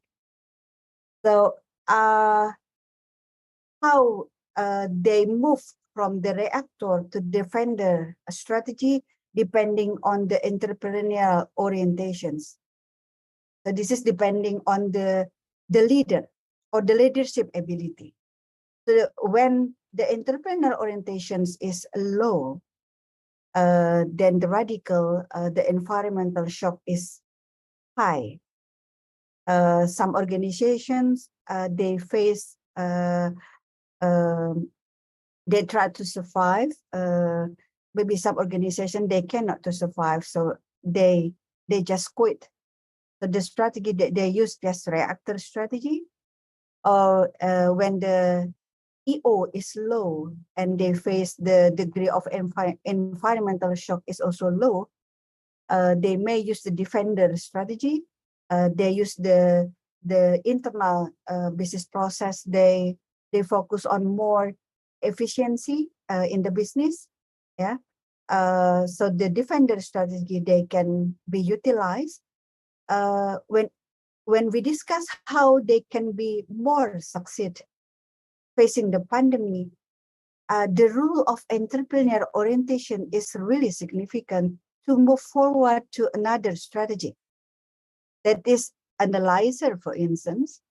So when the owner has the ability to improve the entrepreneur orientations, to be more proactive, to be able to take risks, to be more innovative, they can move from the defender strategy to analyzer strategy.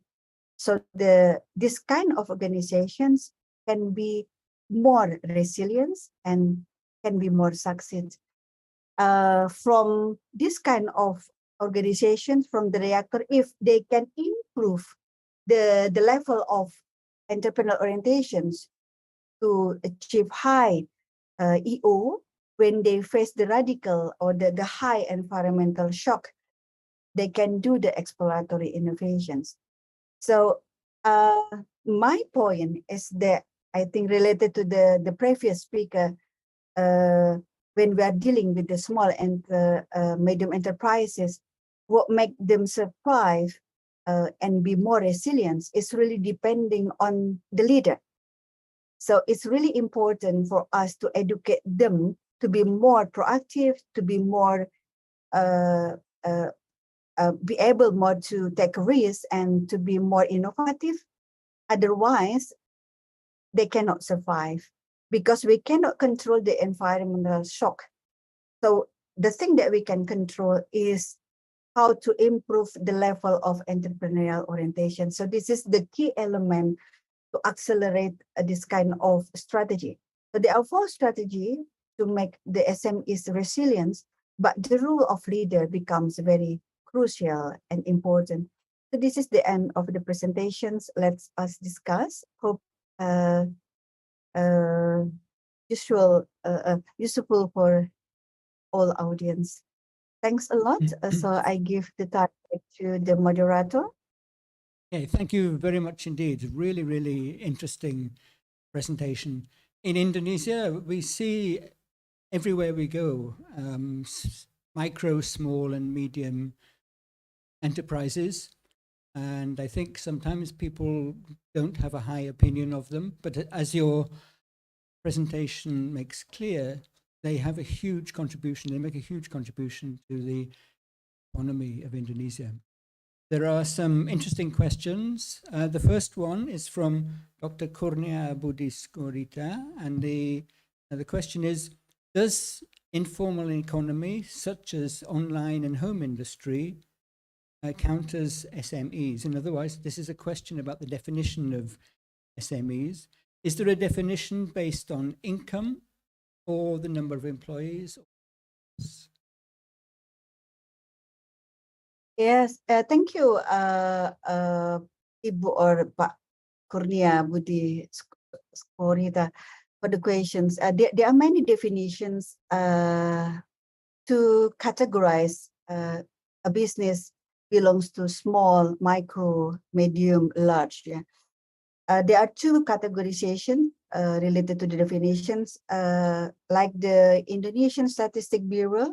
they categorize SMEs in terms of number of employees. And for the bank, in the Indonesian bank, for another state-owned organizations, they also introduce definitions based on the total income or the number of assets. So the Bappenas, they use the BPS, the Indonesian Statistic Bureau, so that is based on the total of employees. So the informal economy, the self-employed, according to Bappenas, they categorize as the ultra micro or micro, because they differentiate in terms of the total employees. The home industry is considered ultra micro. The online shop is considered as ultra micro. Yes.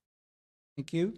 The next question is from Professor Arita from UNJ. And her question is, what is your opinion about the best strategy for small and medium enterprises to be capable of being actively engaged in developing Indonesia's economy? What is your opinion about the best strategy to enable them to engage in developing the economy?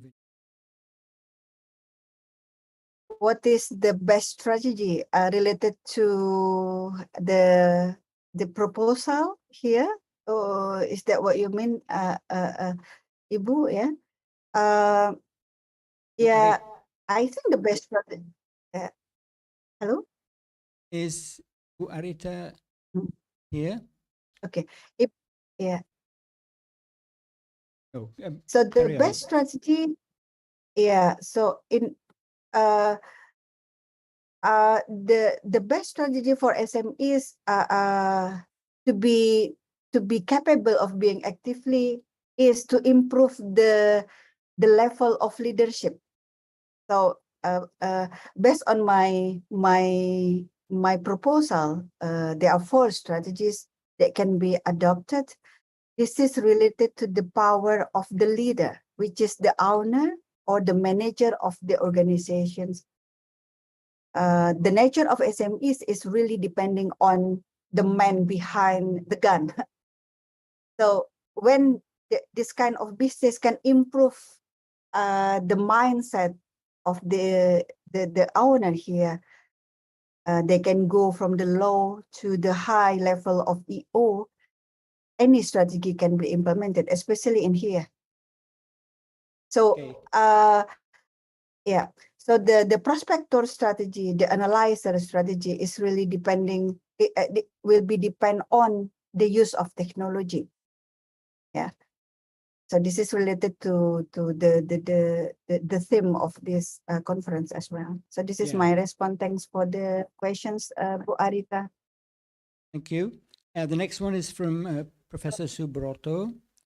He concludes that from what you're telling us, that the smaller the company, the more flexible it's likely to be. In that case, what do you think about the government strategy towards BUMN? Instead of consolidating by forming a holding, is there an entrepreneurial orientation concept for BUMN? This is his. Yeah, thank you. Thank you for the concerns, Pak Subroto. Flexible meaning that because they are small, they can easily to change the business model, for instance. But the small size sometimes also a problem, because as I mentioned earlier, the nature of the small size, they are limited in terms of the financial funding. They are not using their lack of the managerial competence.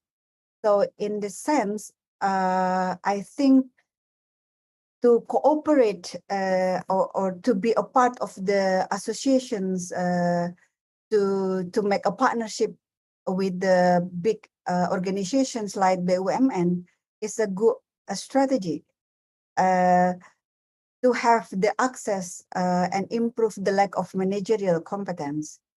because some of the SMEs owner they don't want to make the business bigger because they try to avoid the risk. They don't want to face the complexity when the business is bigger or upscale the business. So when they cooperate, they are collaborate with the bigger company. It really reduce that kind of risk. So small medium enterprises flexible in some cases, maybe not in other cases. So depending on, because the resources are limited, the access also limited, the managerial competence also limited. So in that sense, they are not really flexible. So they cannot do as the bigger company do. That's my opinion. Okay, thank you. The next question is from Babak Musril Zahar. He asks, what is your strategy to help small traditional businesses in order to exist in supporting their lives, because of most of the customers tend to have the products through online? That Yeah, I think thank you, Pak Musril Zahari, for this concern. I think when we faced pandemic in March 2020, many small businesses, they switch the channel of the market because there is there is social distancing, there is PPKM, PPSB, the limitations of the interactions from one city to another city. So being visible in the market is a must in that point of view. So what is the strategy to have small traditional business? The customer tend to have the product through online. Yes, they have to be visible. That one thing. But then digitalizations is not always easy for small medium enterprises because the back office for the online marketing, for instance, digitalization, they have to make sure that they have the support from the back office. So otherwise they cannot manage the order properly. So my response to this point, being visible in the market is necessary, but then if they try to combine the two channels, online and offline market, they have to make sure that they have the capability to support from the back side and the front side. Otherwise, be just focus on one of another, or maybe a part of the consortium. Yeah, they are part of the business channel. The business supply chain management, a part of the supply chain management. Okay, thanks. So this is the next question is from Ibu Vivi Iswanti. Quite a long comment and question. Related to the decrease in income in the micro group is higher than those who are categorized as small businesses. This could be because the number of micro entrepreneurs is greater than the number of small-scale business actors. Apart from that, micro enterprises are not yet formally shaped and have complex problems, especially in terms of human resources. In my opinion, a different approach is needed to be able to improve human resources for micro business actors with those belonging to small or medium businesses. You think about that? Yeah, I agree. I agree, Brooke. That's why I said in the beginning that many programs proposed by the governments in Indonesia, they in my opinion, they are still using one size fits all. They assume that all SMEs in many different types, they use the same approach, they have the same problem, or they have the same orientations. So we need to have different formulations or approach for small, micro, especially how they develop the human resource aspect for the micro compared to the medium and large business. Yes, I do agree in that point of view. Yes, Pak Moderator. Thank you. I'm trying to find. Yeah. There are a lot of ones. Last one from Liasari. Yeah. Just find one more.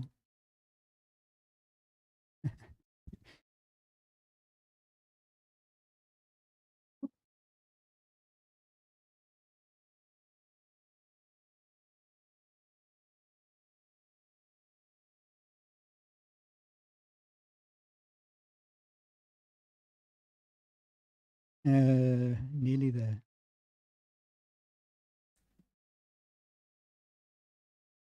No, sorry, I can't find the last questions. I just had a question myself. This is a question from a position of ignorance because I don't know the field. In your diagram, which had the circles or the ovals, you use the terms external consolidation and internal consolidation. Could you clarify that a bit? The difference between external consolidation and internal consolidation. Yeah, I think your concern is similar to the questions from Lia Sari Oktara, Dr. Hiwi. Okay, I will share the PPT again. This one, all right? So the internal consolidations is start first by empowering small, medium enterprises, internal resources, such as technology support and structure to respond the environmental demands. So they use the internal resources to respond the changes from the external. So this is what I called as the internal consolidations. While the external consolidation is managed by determining the business domain and adopting a suitable entrepreneurial style to run the business. So in this context, they try to really respond from the external point of view, not really using the internal resources to respond, but they try to change the strategy as the response to the external environmental shock. So this is what I distinguish between the internal and external consolidations. So like in here, as you can see, when there is a pandemic, it start with external consolidations. So the company, the business, they have to be able to accommodate the external environmental shock first by choosing or adopting the suitable entrepreneurial style. Then they try to consolidate with the internal resources, improving or mobilizing the internal the technology support that they have, but they start with accommodating the changes first.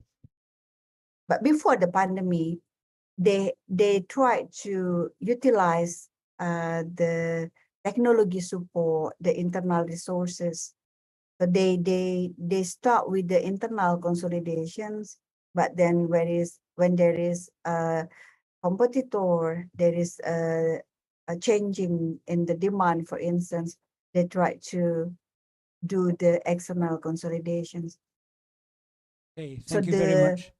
Pandemic, yeah. So the pandemic really forced the business to be more adaptive. Okay, thank you very much indeed. I found this really interesting, even though it's not connected at all to my own field. I found this extremely interesting. and obviously very relevant. As soon as we go outside the building, we see micro enterprises happening everywhere. And it's not only in Indonesia. I've done some research on the language of traders in West Africa. And traders are a perfect example of micro enterprises, individuals traveling across West and North Africa, selling goods, using many different languages, but all independent individuals with great initiative. So thanks very much again for your presentation, and I will now hand over to the committee. Thank you.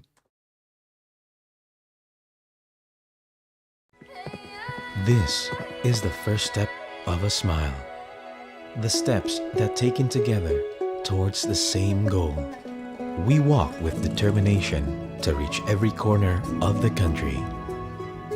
Now and then, BRI, Pegadaian, and PNM strides on. Together, we bring changes as one entity. Changes that brings you closer to us.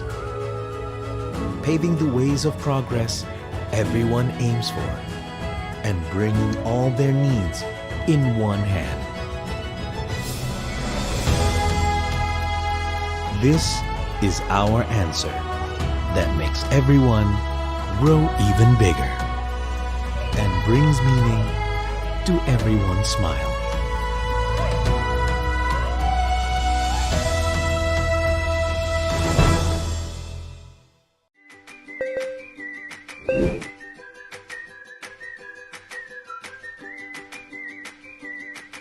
Game terus. Sepeda terus. Daster terus. Mas, bobanya satu ya. Boba terus. Terus. Terus, terus, terus, terus. Terus, terus, terus, terus. Kalau terus-terusan boros, kapan nabungnya? Yuk mulai nabung. Nabung. Tabungan Mas di Pegadaian Digital aja. Ada promo mulai nabung hingga akhir tahun. Top up-nya bisa pakai kode promo gajian Mas yang ada di setiap bulannya. Kamu bisa dapat diskon hingga Rp250.000. Download aplikasi Pegadaian Digital dan mulai nabung dari sekarang. Yuk mulai nabung Mas sekarang untuk masa depan yang cemerlang. Pegadaian. Nabung terus ya.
cepat, hidup lebih hebat.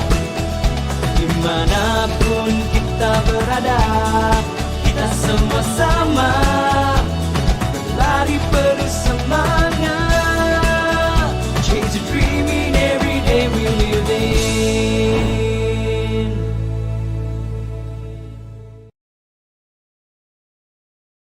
Thank you for the session, Dr. Coleman. Ladies and gentlemen, the last agenda for today is group photo taking. So for all attendees, please turn your camera. To the operator and teams, ready? On my comments, 3, 2, 1. Next. 3, 2, 1. Okay. Thank you very much. Ladies and gentlemen, this is the end of our agenda for today. On behalf of the committee, we would like to thank you for your participation, and we thank you for the support of our sponsors, PT Bank Rakyat Indonesia Persero Tbk, PT Pegadaian Persero, PT Jaya Konstruksi Manggala Pratama, PT Bank Mandiri Persero Tbk. Ladies and gentlemen, we are finally at the end of our session for today. And Rizky Amalia and I, Victorio Kusumosidi, of Universitas Negeri Jakarta Student Ambassadors, would like to say goodbye to Resign. Thank you so much for your participation today. See you tomorrow. Good evening from Indonesia.